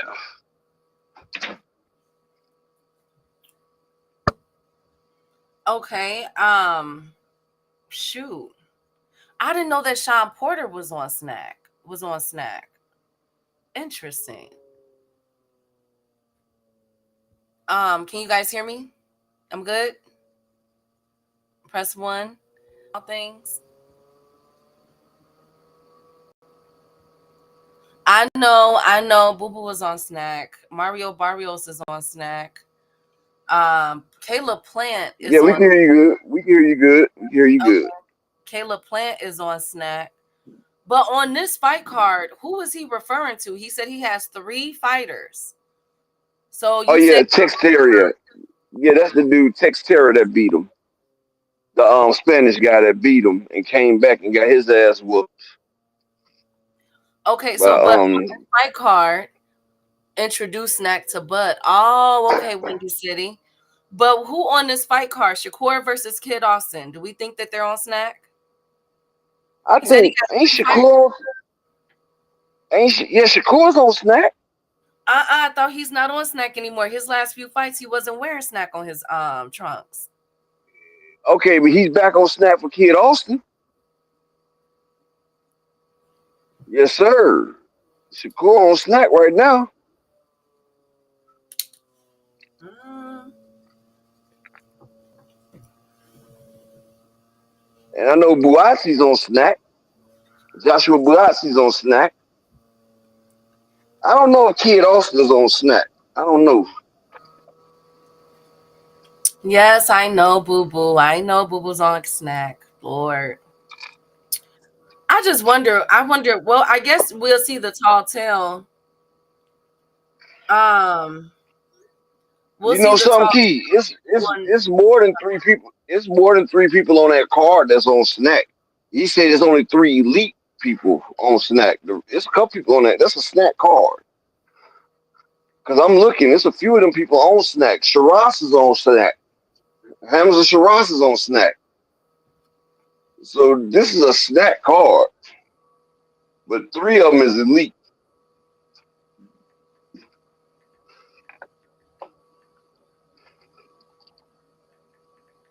Okay.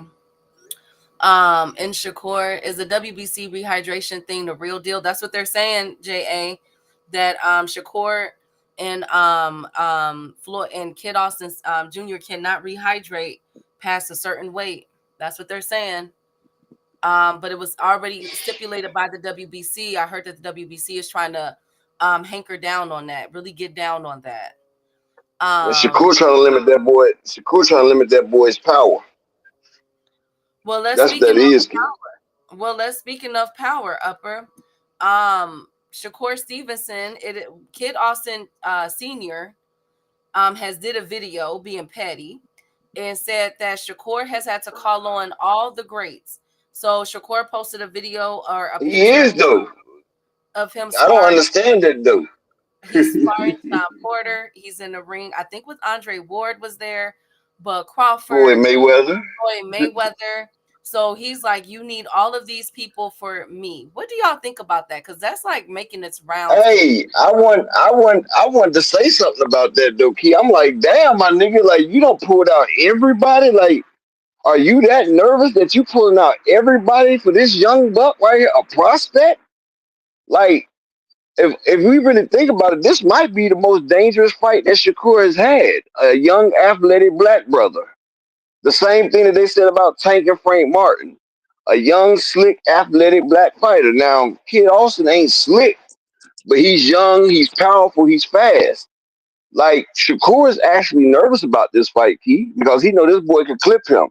They limited in this man's power by stopping his rehydration. Like, hey, this shit is really actually comical.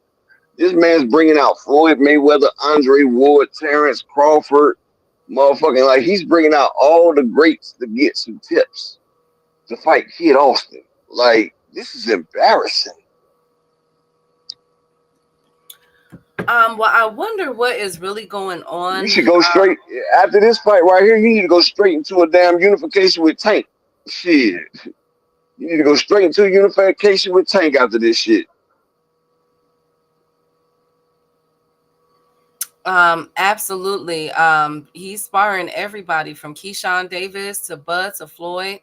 It's a lot. Okay, do you guys think that Shakur Stevenson, do you guys think that on this card, do y'all think that the upset could be Kid Austin Jr. upsetting Shakur Stevenson? Oh, you look. Brian said he's looking for the upset. Shakur is smart, using all his resources to train and get better. I feel that, John. Porter and Bud, the first sample. Yeah, yeah, but I mean, he's getting kind of nervous though. Yep. But look, like I said before, y'all, I need 4 people to support the grind. Can I get 4 people in that Cash App or that PayPal? Support the grind, baby. We here every day. Every day. Support this grind right here. It's not easy being this cheesy or this greasy, coming like real sleazy. Y'all feel me? Y'all support the grind out here. But yes, he acting real nervous though. Okay, or is he Mr. utilizing the Mr. Pride, resources? no, I won't. No, I wouldn't deny it because you can always get better. And you know what I'm saying? That's the difference between a fool and a wise man. Whenever there's knowledge to be had, it's always great to soak it in. Like if I had an old head, a great that's going to teach me something, I'm going to learn. Yes, I am because they've been there. They know what it is, and you can always get better at your craft. Just like Floyd was teaching Ryan Garcia the Philly Shell, even though he came out with the Tijuana soft taco, you know, but he's perfecting it now. Like Ryan Garcia, each time he's using it a little bit more and more. He's getting better at it. Like a motherfucker didn't perfect something the first time they tried it. Practice makes perfect. And you know, he Shakur might be learning some shit right now that he can use when he get ready to fight Tank. So you know he might be preparing himself for Tank because in all actuality, I mean not Keyshawn, Kid Austin is kind of a good segue into Tank because you know they both small, they both powerful. I mean they both quick, they both powerful. You know what I'm saying? Like Kid Austin will rush you, so Shakur's gonna have to be his reflexes are gonna have to be sharp. Just like with Tank, you're gonna have to have sharp reflexes, and he got power. So his power is not Tank Davis' power, but it could lead you into it. You feel what I'm saying? So I think Shakur might be trying to set up for a Tank fight, and honestly, and he's getting the tools that he needs. And now what he do after he gets these tools from these greats, he's sharpening them. He's going to use Kid Austin as a whetstone so he can sharpen up these tools. You know, he fight Kid Austin, sharpen them up. And if he does fight Zapata, sharpen it up even more because Zapata and Kid Austin, if you put them together, that'll give you like a 60% Tank right there. Because you got the pressure, you got the punches, you got everything. Like, you know, you can't find the perfect spar. I mean, you can't find a perfect replacement for Tank, but you can take 2 people and mash them together and come close. You feel me? Well, let's definitely see how this is going to turn out. I still have it 80-20 in favor of Shakur. I think he's going to uh Shakur is just levels above Kid Austin from the I think Shakur beats the hell out of him, but I think Kid also gonna get a couple good shots in there. I wouldn't be surprised if he hurts Shakur in there. I wouldn't be surprised if he hurts him. But I feel like Shakur, his autopilot gonna take on, and once Kid Austin hurts Shakur, I don't think he's gonna land but about like 20 or 30 more shots after that because Shakur is gonna be in all out defensive mode. He's gonna be in the matrix. He's gonna be shoot, shoot, shoot, shoot, shoot, shoot, shoot, shoot, tap, tap, shoot, shoot, shoot, shoot, shoot. He's gonna be doing all that and he's gonna score little taps to win it. He's gonna go back to prize fighting. But see, the thing is that Shakur is trying to be a fan favorite. He's trying to please the crowd, and that's what happened with Devin. Devin came out there talking about he gonna kill Ryan Garcia. He gonna stand in the middle of the ring. And see, Shakur needs to do what he does best, which is box, hit and don't get hit. Because he talking about he want to have a war. If you have a war, Shakur, that's not your style. That's not your game plan. That's not your boxing. You go out there trying to have a war, you might lose the battle. Like you might lose that battle. So fuck what the fans say, even though I'm a fan too. You go out there and get that win because you can go out there and be a fan favorite, but as soon as you lose, they're gonna throw you away anyway. So I say do what you comfortable is, do what you do best. Just stop running your mouth. Stop telling people you're gonna walk people down and stop them, and you run the whole goddamn fight. You can't do that.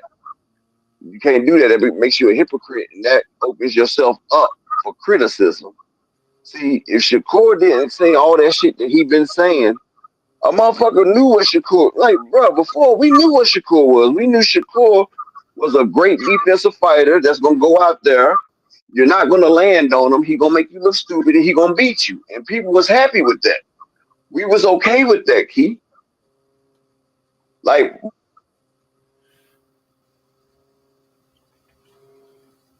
His style is pleasing to us hardcore boxing fans. Okay. yeah, I agree. that's what I'm, John, that's what I'm saying. I'm saying he does have a style. That's why I said we was happy with that. We was happy with him out there swimming and not getting wet. Like, it's nothing more beautiful than a boxer there.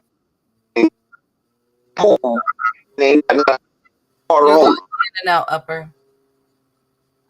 I said it's nothing more beautiful than a boxer going out there, jumping in that pool and not getting wet. That's the essence of the sweet science. But when you tell us you about to go out there, swim in that pool, not get wet, and crash out on the shark, now I want to see it.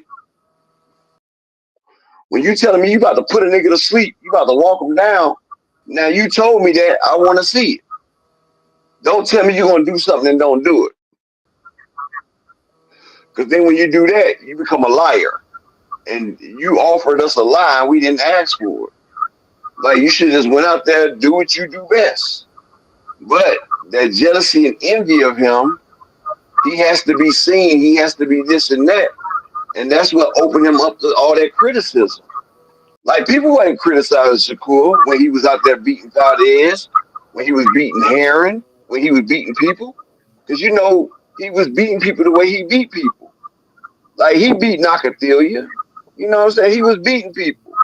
But then when he started talking about walking niggas down, stopping niggas and all that, nigga, you're not even above 50% knockout. Like, the majority, you have a 60-40% chance of going the distance. Like, come on, bro. And then you start trying to be something that you're not. That's what got people criticizing him. That's what got people so critical of everything Shakur does. Because he lets his mouth write a check that his ass ain't cashing. Not if he tip drill, he not cashing them checks. And I'm just being honest. And like I said, Hey, Rick Tim. shout out Hey, to James. shout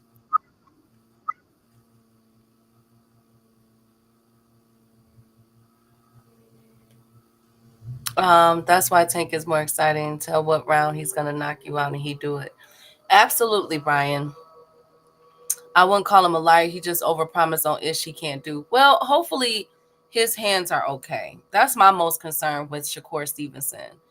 I want to make sure his hands are okay before, because I don't want to see him in another. This is not the fight for him to have. Because one thing about it, Kid Austin Jr., even though there's levels to it, still, Kid Austin ain't afraid. You know what I'm saying? We didn't see him knock down and everything. Kid Austin is gonna chase it. So I would hope that he don't, having hand injury with Joe Cordina, not with Kid Austin. You feel me? Good to see y'all. But everybody has a plan until they get punched in the face. Absolutely. The plan goes out the window. They have a circuit break, a mental circuit break, Mr. Pride. That's what happens. Now, next up, we have another date secured for the PBC, which is going to be May 3rd in Nevada, Las Vegas. So the Nevada Commission has confirmed that they approved a TGB Promotions request for a May 3rd fight. As we all know, Cinco de Mayo, is on May 5th. This was on a Monday this year. So it'll be that weekend, which is May 3rd. So PBC did get that secured. I wonder if I'm pretty sure there's going to be a Canelo card. And I wonder if they're going to work in conjunction with one another with Turkey. You know, Canelo is in May and September. And you know what's funny? Floyd passed him the torch because those was Floyd days. Floyd was a brilliant. People don't realize that Floyd couldn't read or write or damn motherfucker do math, but he knew how to promote business. He was a businessman. And that man knew that Mexican's one of the biggest supporters in boxing. And he sat there and used their Independence Day and the Day of Emancipation. And he used that as a symbol. And that symbol right there, Canelo adopted that symbol. And those are the days right there. The winner of Benavidez versus Morrell eventually will take those days right there. Because to the victor goes the spoils. 2 Cents said, Key, you sure Amazon dropping the PBC in May? No, it's not looking like that. They just secured another date for May. So May 3rd. And Nevada Commission just approved it. So PBC ain't going nowhere, girl. I know Desmond. Salute Desmond. Yeah, they're not going anywhere. Shout out to my brother. Shout out to my brother Desmond. And shout out to everybody that supports the channel. We just need 4 more people to support for today. Can I get 4 people to support the grind? Show me that you appreciate the work that's being put in. Work call. What's that buzzing sound, Key? I'm not sure. Let me see something. Okay, can you hear it now? No, it doesn't cut down now. Sound like you was over there weed eating a little bit. No, silly. No, I think I'm switching out my microphones to make sure that you guys can hear me. I can't wait for you to get rid of this restream thing. Also, Bozy I got 6 more days left on this month's subscription, and that shit's a wrap. Also, Bozy Ennis, you guys, is making a little bit of controversy. So after the fight with Andy Cruz and Omar Salido, Bozy stated that he was basically not impressed with what Keyshawn Davis did. And he said that Keyshawn was playing with his food. He could have stopped. I mean, not Keyshawn, I'm saying Keyshawn. Andy Cruz was playing with Andy Cruz was playing with his food instead of getting Omar Salido up out of there. And he said that he believes that Keyshawn is scared. No, not scared. That he's at a higher ranking than Andy Cruz. So this has brought out, 2 different conversations. Did Bozy Ennis mean that Keyshawn Davis is better than Andy Cruz, or did he mean that he was referring to the rankings, that possibly because Keyshawn is getting a title fight? You know what I'm saying? I'm not sure, but I'm gonna put it out there. Thank you. I'm gonna put it out there just so people know that Bozy is in these boxing streets on, is he basically saying that Andy Cruz is not ready for Keyshawn Davis? But that goes back to our conversation that we had a few days ago where we were saying that we want to see Andy Cruz in there more. You know what I'm saying? With top contenders. That's why I like this fight with Andy Cruz versus Maxie Hughes. That's a good fight. I couldn't pick a better fight than that right there, because Maxie Hughes really beat a daggone the fake unified undisputed champion, honestly, because he beat the shit out of George Kambosos, and George Kambosos was considered the man at the time. You feel me? So he beat him, and I believe that he did that. I appreciate you. You have a blessed day. All right. So he beat that man, and he beat him soundly, 10-2. Really? I got that here. Yeah, baby. Kambosos, nah. But Kambosos is at 140, and he already has a fight coming up in March.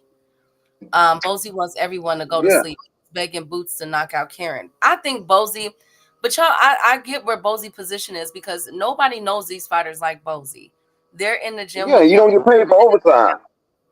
Yes, he's in the gym with them day in and day out. So I can understand the constructive criticism that he gives both his son and Andy Cruz. I have to respect that. It's not lopsided at all. He gets upset and Bozy be visibly upset and lets it be known that he be upset. You know what I'm He from the saying? old school. He from the old school, Key. You know, old school means get in, get out, get him up out of there. Fuck all that trying to look pretty shit. Cause see, that's what Boots and Andy be doing. They be trying to look pretty. Like, well, I forgot the old saying. Some people want to look like on White Man Can't Jump. Some people want to look pretty and lose the game, while others want to look dirty and win the game. You feel what I'm saying? Like, doing all this showboating shit and looking good don't mean a damn thing if you lost. And you know that fundamental action when you sit there, you get in there, you do what you supposed to been doing, and you get the game won. Whether you got to pass, score, do whatever, you do what it takes to win the game. And that's what made Dennis Rodman such a great basketball player, because Dennis Rodman, he would sacrifice everything for the game. Like, he would go face first into the ground and die for that shit. Like, do everything. Just like Eric Morales and Marco Antonio Barrera. Them boys used to get down and dirty. Like, you had to fight that motherfucker, especially Marco Antonio Barrera. You gotta pack a fucking box of Snickers, because you're gonna be having a long day. It's gonna be a pack out. It's gonna be a pack out right there. You ain't gonna have an easy day today. You might as well get ready for it. Picnic time. Nigga gonna camp out on your ass. And see, that's the thing. Like Boots. Remember that fight he sat there and was doing that little Matrix type shit? Looking to the side and all that shit. Fuck all that shit. Beat that nigga ass.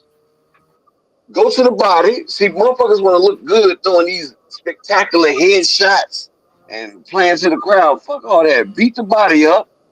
Get down. Get the non-flashy punches in. And win the fucking fight. All that other shit don't mean a damn thing if you don't get to stop it. You feel me, Key? It just don't. It don't mean a damn thing. Yeah, I definitely understand that. I definitely, yeah. I think that Bozy Ennis, regardless of what the conversation around the discussion, I think that Bozy Ennis does have a point, and he knows his fighters best than what we do. And again, he's on the sideline, so he's seeing things that Andy Cruz could have capitalized on. He think that Andy was playing with his food. So let's see how this goes. Andy, of course, finally has a contender in Maxie Hughes. Hopefully they can make that fight happen. And that will be for the WBA eliminator, Tank Davis belt. Yeah, he was, Brian. He was definitely a villain in that. Next up, congratulations again are in order. They just opened up the last 100-seat sections for the David Benavidez and David Morrell fight. If you guys are going to be in Vegas or live in Vegas or in the surrounding area, make sure y'all get those tickets. Them things, they just opened up the final section. Make sure y'all get those. Shout out to my brother Desmond Johnson in the cash out with the $1 holler, bro. I appreciate you, King. I appreciate the donation, bro. Like, you didn't have to do that, and I appreciate you. Like I said, I don't care if it's $1. I don't care if it's $100, y'all. I just appreciate the fact that y'all are willing to donate to the cause, showing that you respect what I do. You feel what I'm saying? Like, y'all don't have to do that.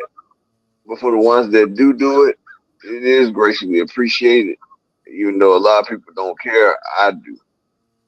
Like, it's the fact, like I said, we a family over here. And I look at all y'all as family, even the haters. Because y'all giving me y'all attention. Y'all giving Dr. Key y'all attention. You feel what I'm saying? Y'all don't have to do that. So for everybody that does come over here, y'all show y'all time, y'all represent. I appreciate all of y'all, for real.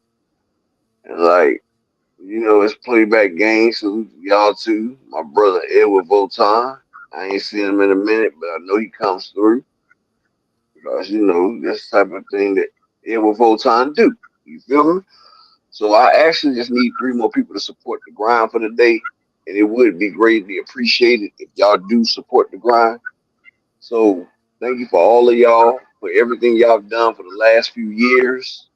Y'all done helped this channel to grow. I remember we went from 5 people to over 8,000.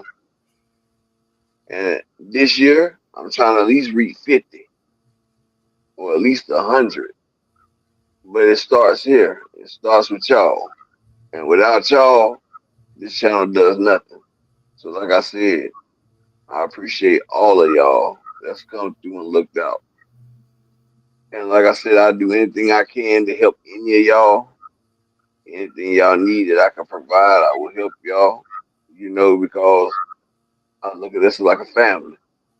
I'm big bro. We got a little sis. We got a little bro. But we all family. And we all should be able to look out for each other. So I appreciate that. I ain't trying to sound all melancholy or, I just wanted to make sure everybody did know that because you could be anywhere else in the world. But you here with me. And Apex the God, Sosa, he just wants y'all to know that I appreciate it from the bottom of my heart. Let's roll, Key. What? Let's get Wait, this I'm shit not. going. Oh, okay. No, no. I thought you were saying. What the hell is you talking about? Speaking of, Derek Chisora. Chisora could be retiring in July. He put out the Are you status. sure?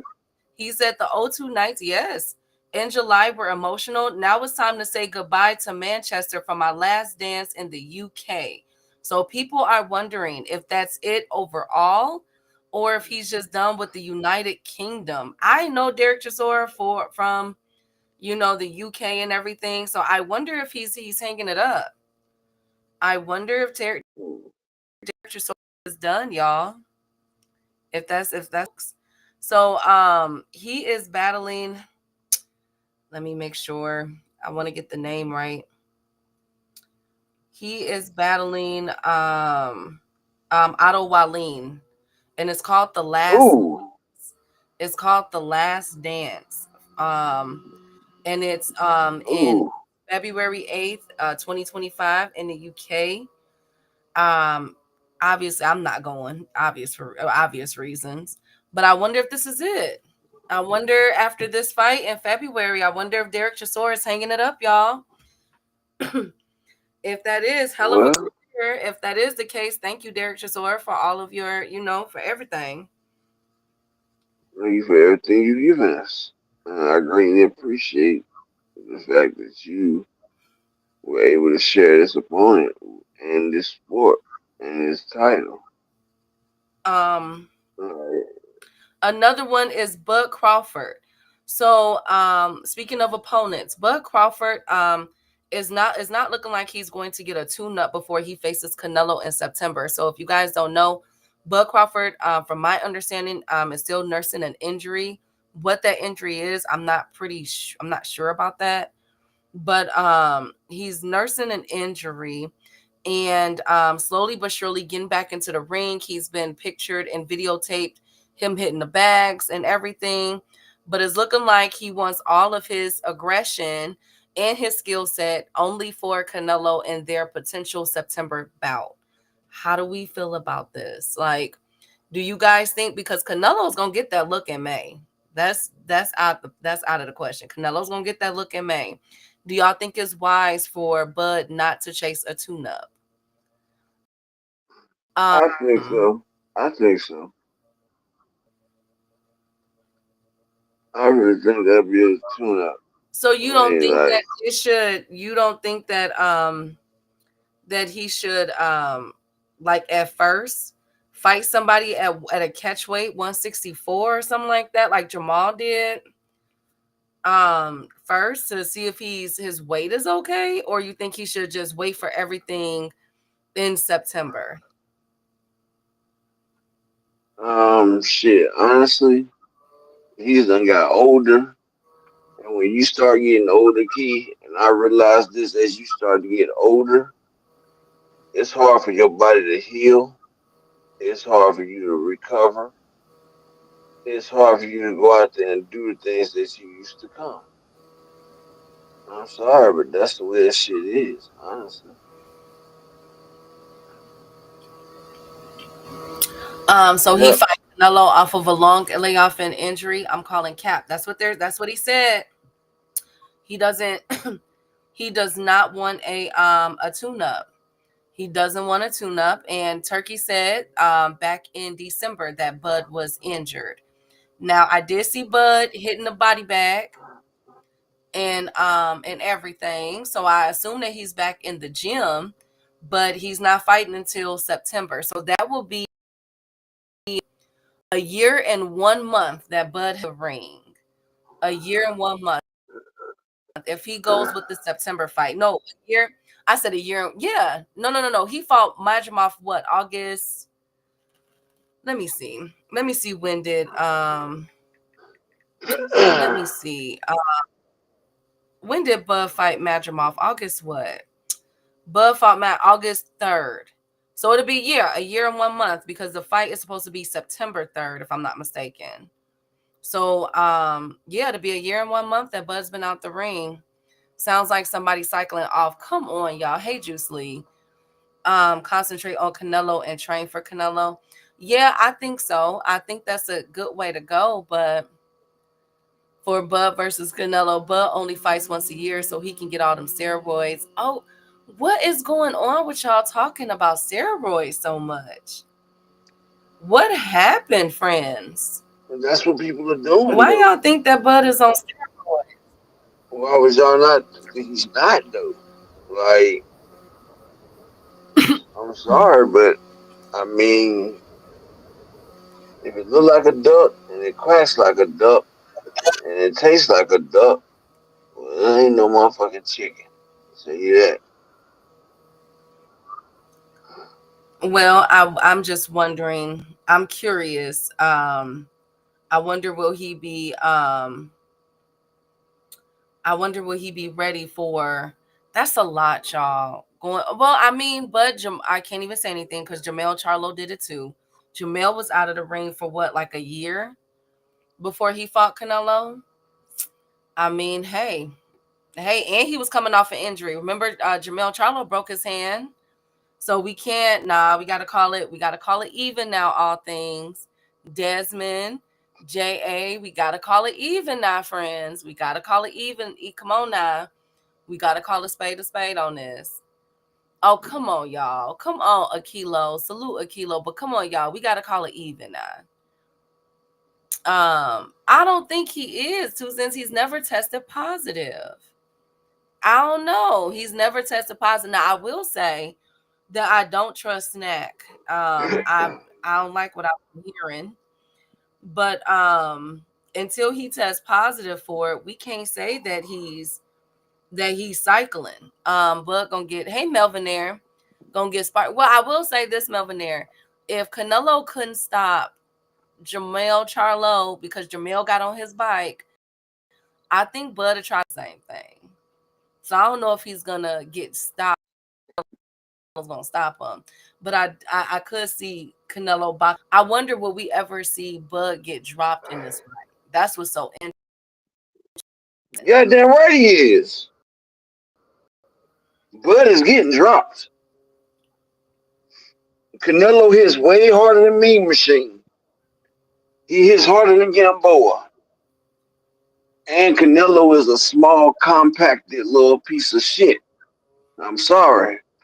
But that ginger motherfucker about to give Canelo Bud about to get a gingerbread this time. He about to put that man in the gingerbread house and he about to put the icing on top of him. And the big bad wolf is about to eat them damn cookies. Them cookies are destroyed. Okay. Hey Rollo, good to see you. Um well, I like it. You know, we like I said, I can't get on Bud for doing this because Jamel Charlo did it too, coming off an injury and a long layoff. So if this fight was to happen, it'll be a year and a month for for Bud Crawford to be in a ring.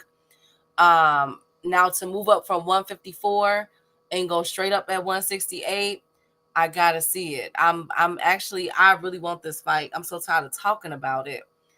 Bud had to get knocked out or his legacy is ruined. Will Bud Crawford fight him like Benavidez? No, I think that the best fight for Canelo would be a David Benavidez, honestly. Not Bud. If he survives, he will get you. I believe that too, 2 cents. I don't think that and I know Bud got skills. You know what I'm saying? I'm not saying that he doesn't have skills. Bud gonna pick slow Canelo up. Roy Ruiz. Okay, but see, this the problem I have though. The power is way different. So Canelo, as we've seen in his last 3 fights, has an equalizer on him that he could drop an opponent. I mean, think about Berlanga. Look at what Berlanga thought he was doing, and then Canelo, hit him with that left. And what'd he do? Take a knee, got dropped. You see what I'm saying? Same thing with Charlo. Same thing with Munguia. I mean, we could say what we want, but Canelo does have the power to change the landscape of a fight. And then what happens? They all back off. You know what I'm saying? They try to fight him from the outside and everything. The only one that was successful was Bivol. But what did Bivol, what was Bivol's game plan? Bivol has a chin, number one. And Bivol is a natural. He's been at 175. That says he up in them weight classes. I'm worried about Charlo's Bud's stamina at 168. I'm worried about the power at 168. Canelo's gonna be up in his face. I mean, y'all thinking, I don't know. I think we get so caught up in the Floyd versus Canelo fight, not realizing that Canelo is not that same fighter that he was with Floyd.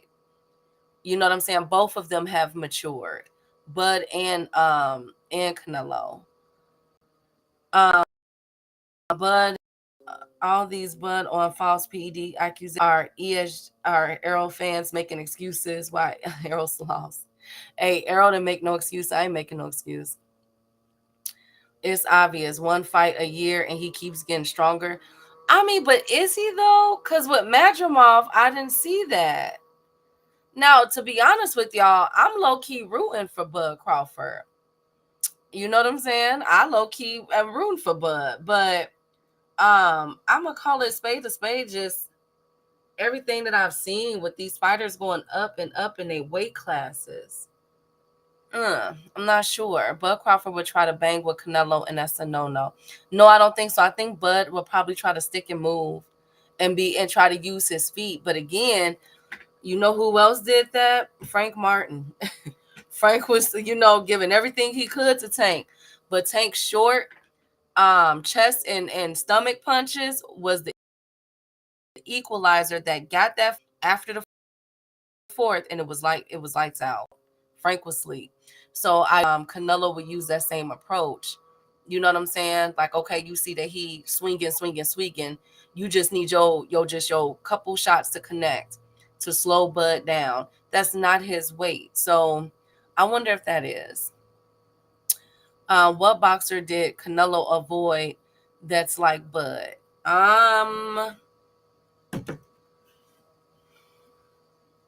Nobody. I know Terrence isn't Floyd. I'm just saying that I think that's what people have in their mind, that he's going to be able to, you know what I'm saying, pull a Floyd Mayweather. Boo Boo for years at 54 and 60. Yes, he did. But if I'm a betting woman, Rallo, them going up to 168, I got Canelo beating up even Boo Boo, Lord Jesus. Key low key with Bud, but she loud with Boo. No. I'm not, Slogan. I'm not. I just call a spade a spade. Like, I would love for the culture for Bud Crawford to pull this off. You know what I'm saying? That would be insane for boxing. That would be, right now, the betting odds are 50-50, pretty much.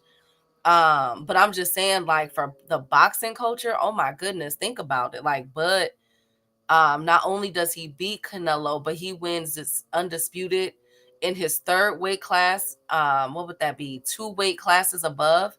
Oh my goodness. That's an amazing accomplishment.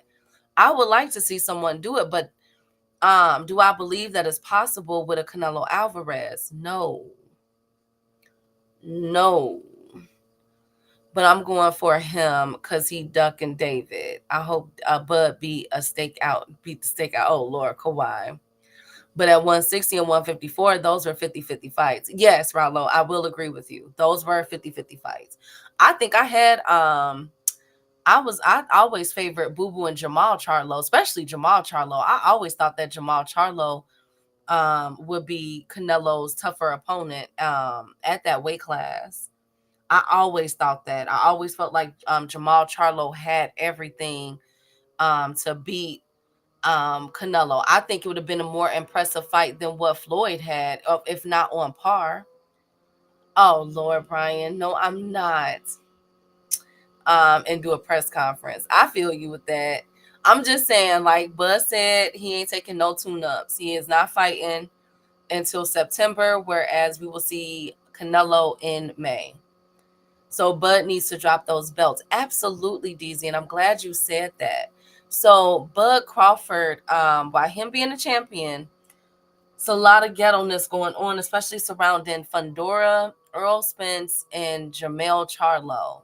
Jamel wants to make his return back. Bakram is calling for anybody. You know, he like, yo, I need a fight, you know, because Lubin and them boys is coming. Okay. So I need a fight in, you know what I'm saying? So it looks like I wonder if the Y'all know W why, right? hold on, upper. I You wonder hear if me? WBO, Okay, go yeah, ahead. I wonder if the WBO is going to strip Bud Crawford if he gets the Canelo fight like they did Jamel Charlo. Go ahead, upper. You know, y'all know why Bud is not gonna do a tune-up fight. The same reason why I told you Francis Ngannou would not fight nobody else in the heavyweight championships, because if Bud do a tune-up fight with anybody at 168, I'm sorry, Bud may be pound for pound the king right now. If Bud fights M. Billy, Lester Martinez, Olesley Iglesias, if Bud fights any of those fighters at 168, it's gonna be a crash party. People forget about the interview that Bud had with Hot 97. Ain't that Hot 97 with Angela? They used to have Angela Yee, Charlemagne the God now. No, that's the Breakfast Club. Yeah, but ain't it on Hot 97? I don't know. I've always seen it on YouTube Breakfast Club. That's all I know. Well, I think that's the station is Hot 97, but it's the Breakfast Club with Angela Lee and Breakfast Club. Well, they showing the clip where Bud Crawford out his own mouth said that the max weight that he would go to is 154 because he respects the weight classes. That there's weight classes for a reason. So Bud Crawford knows that if he was to get in the ring with a David Benavidez at 168, a David Morrell at a 168, with a Lester Martinez at a 168, if Bud Crawford was getting in the ring with a solid 168 pounder, Bud Crawford would get his ass whooped. If Bud Crawford was to get in there with a 160 Arizona De Laura or a 160 motherfucking like I said, 160 Alexander, I keep saying his name, Iglesias. If Iglesias at 168 fights Bud, Bud's going to the fucking upper room. Canelo is a small guy in stature, but his karma, I mean not his karma, his Idumia, if that's what I'm saying correctly, it sets there dwarfs Bud by at least three. And not to mention if he goes into his stage where Bud's biggest, like his biggest, if Bud goes against Alexander Iglesias and Alexander Iglesias goes into snap mode key, it will be nothing that Terrence Budrick Crawford could do to save his life from that man coming at him full tilt. And Bud understands that. That's why he's trying to get his biggest payday. That's why he's trying to avoid. That's why he's not trying to be countered and walked down and stuck in the corner with Canelo Alvarez. Look at motherfucking matter of fact, look at Dimitri Bivol. Dimitri Bivol's 175. A big guy, right, Key? Mm-hmm. Am I right? Mm-hmm. Remember when Canelo started beating that man down in his arms and all that shit? Yeah, but Dimitri Bivol was like, whoa. Remember when Callum Smith was trying to block Canelo from dropping them goddamn bombs on him and he got his arms broken up? Remember when Billy Joe Saunders got his whole face separated when he fought Canelo? Remember when Jermell Charlo, a person that's around Bud, well, he's not even around Bud size. Ain't Jermell Charlo damn near 6 feet tall? And he got the strength of a damn lion. He's a damn lions only. Bud walked that, Canelo walked that man down, ate all his goddamn crispy ass shots, and continued to come forward. Triple G was landing motherfucking nuclear missiles on that man. That man kept coming. Jermell Charlo was landing nuclear missiles on that man. He kept coming. Bud Crawford is in that for his generational payday for his family. Bud is going to sacrifice himself on the altar of truth to make sure his kids will be set up for the rest of their lives.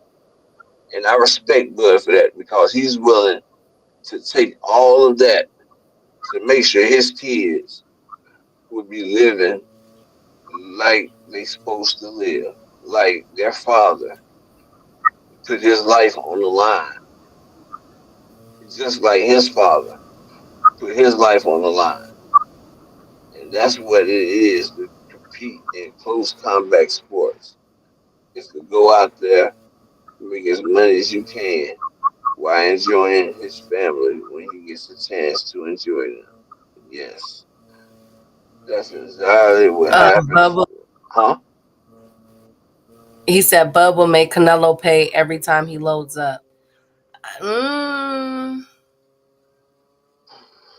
well, basically, Bud can't fumble the bag. That's all. He just can't fumble the bag. And I'm excited to see how, if this fight happens. Hopefully, we get an official announcement, probably like in March or so.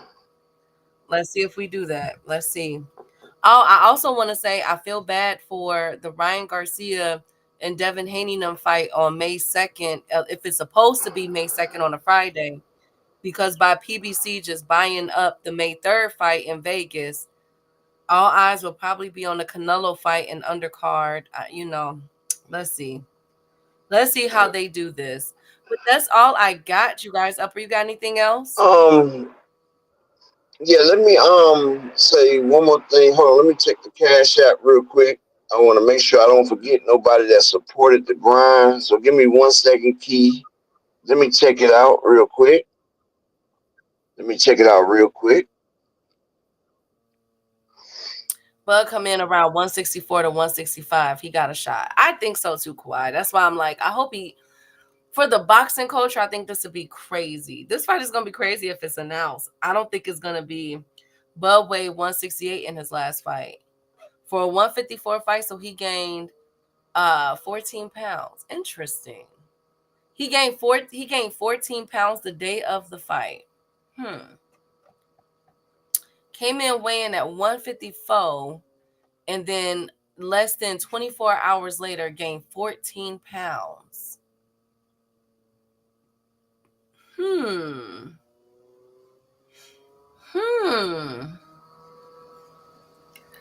So he came in weighing 154. Let me make sure. He came in weighing Bud came in weighing 153. On what? With his Madrimov fight, but his final weigh-in the next day for the fight was 168. Interesting. So he rehydrated 14 pounds. Okay, that's normal. Okay. but ain't winning that fight. Okay. But I want to thank you guys for Bernie said it's confirmed. Bernie says a lot of things. I want to wait for Turkey Num to officially announce it. I'm with Jay Dixon on that. But I want to thank you guys for coming through today. Melvin Nair, Slogan, Windy City, Rollo, the beautiful Queens, 2 Cents, Raina, Ashley's Corner, the beautiful Barbara D, Rollo, good to see you, King. All things as always, Brian, the king of the chat. That's what I said, Windy City. We gonna go on that. I'm gonna talk about that again tomorrow. We gonna start talking about that's what I'm bringing tomorrow. All these fighters that's rehydrating like this. Well, shit. Y'all remember Devin? He rehydrated 25 pounds in one day. Remember, with the down 140 to 165 the next day. Like that shit against Regis. Like that shit was egregious. If you feel me, that shit was crazy. Like Bernie that's on Perks. It was, but I thank you guys. I'm gonna see y'all tomorrow if I don't have another house to go view. But I'm gonna make sure I salute Upper and his beautiful wife and family. Bye, Courtney. See you guys tomorrow. Bye. salute to everybody that came through and shouted out. I still needed 3 people to represent the channel. I didn't get it, but it's all good. My brother, Mr. Altruistic, came through, and my brother Desmond, he came through. You know what I'm saying? So, it ain't always about that. It's just about the fact that y'all appreciate me. And, the donations, it reflects the fact. So, salute. Shout out to my brother Kawhi in the building, Windy City Assassin. Shout out to Rollo, the #1 op. You feel me? Rollo, actually, Canelo rehydrated 24 pounds against Floyd Mayweather. And that was the worst mistake he could have did. Because what he did was what he did, and it sat there and it slowed him down. It turned him into a more tankier experience. And that's the way Canelo ended up the way he was. You know what I'm saying? He tried to make himself like an armored vehicle and realized that that's not it. But, nigga, I'm about to lay it down. I'm about to take me a nap. I'm tired. Been up all day. It's tiring time. Tired time, whatever the fuck. But shout out to everybody that came through. Shout out to everybody who represented the show. Y'all feel me? So peace and blessings to everybody that's in here. And you also have like 3 seconds to step out the daggone thing. So peace and blessings to all of y'all. Shout out to each and every one of y'all. And may the Most High keep y'all safe. And I'm out.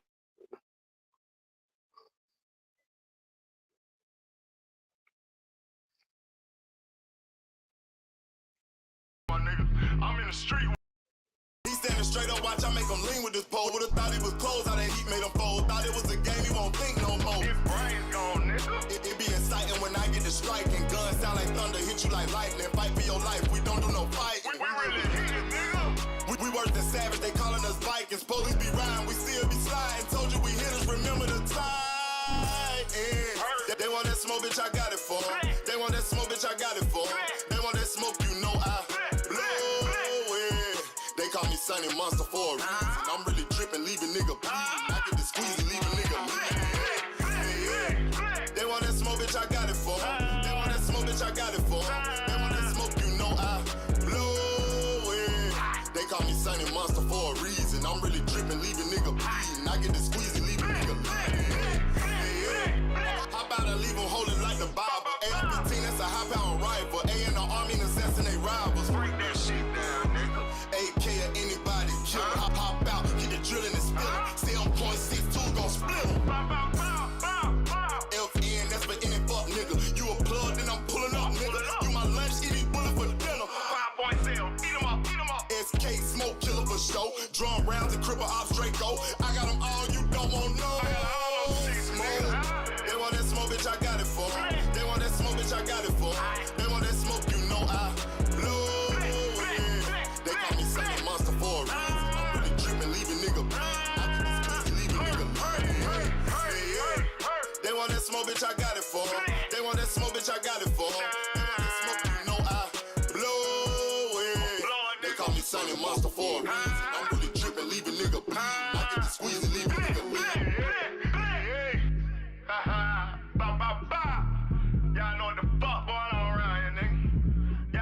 talking about you want smoke? You can't catch me on social media, my nigga. I'm in the street with it, you dig what I'm saying? Nigga know they gotta kill me or die, nigga. Fuck you mean? Talking about smoke, and we still living in the same bitch. No, sir. You don't got smoke with me, baby. You the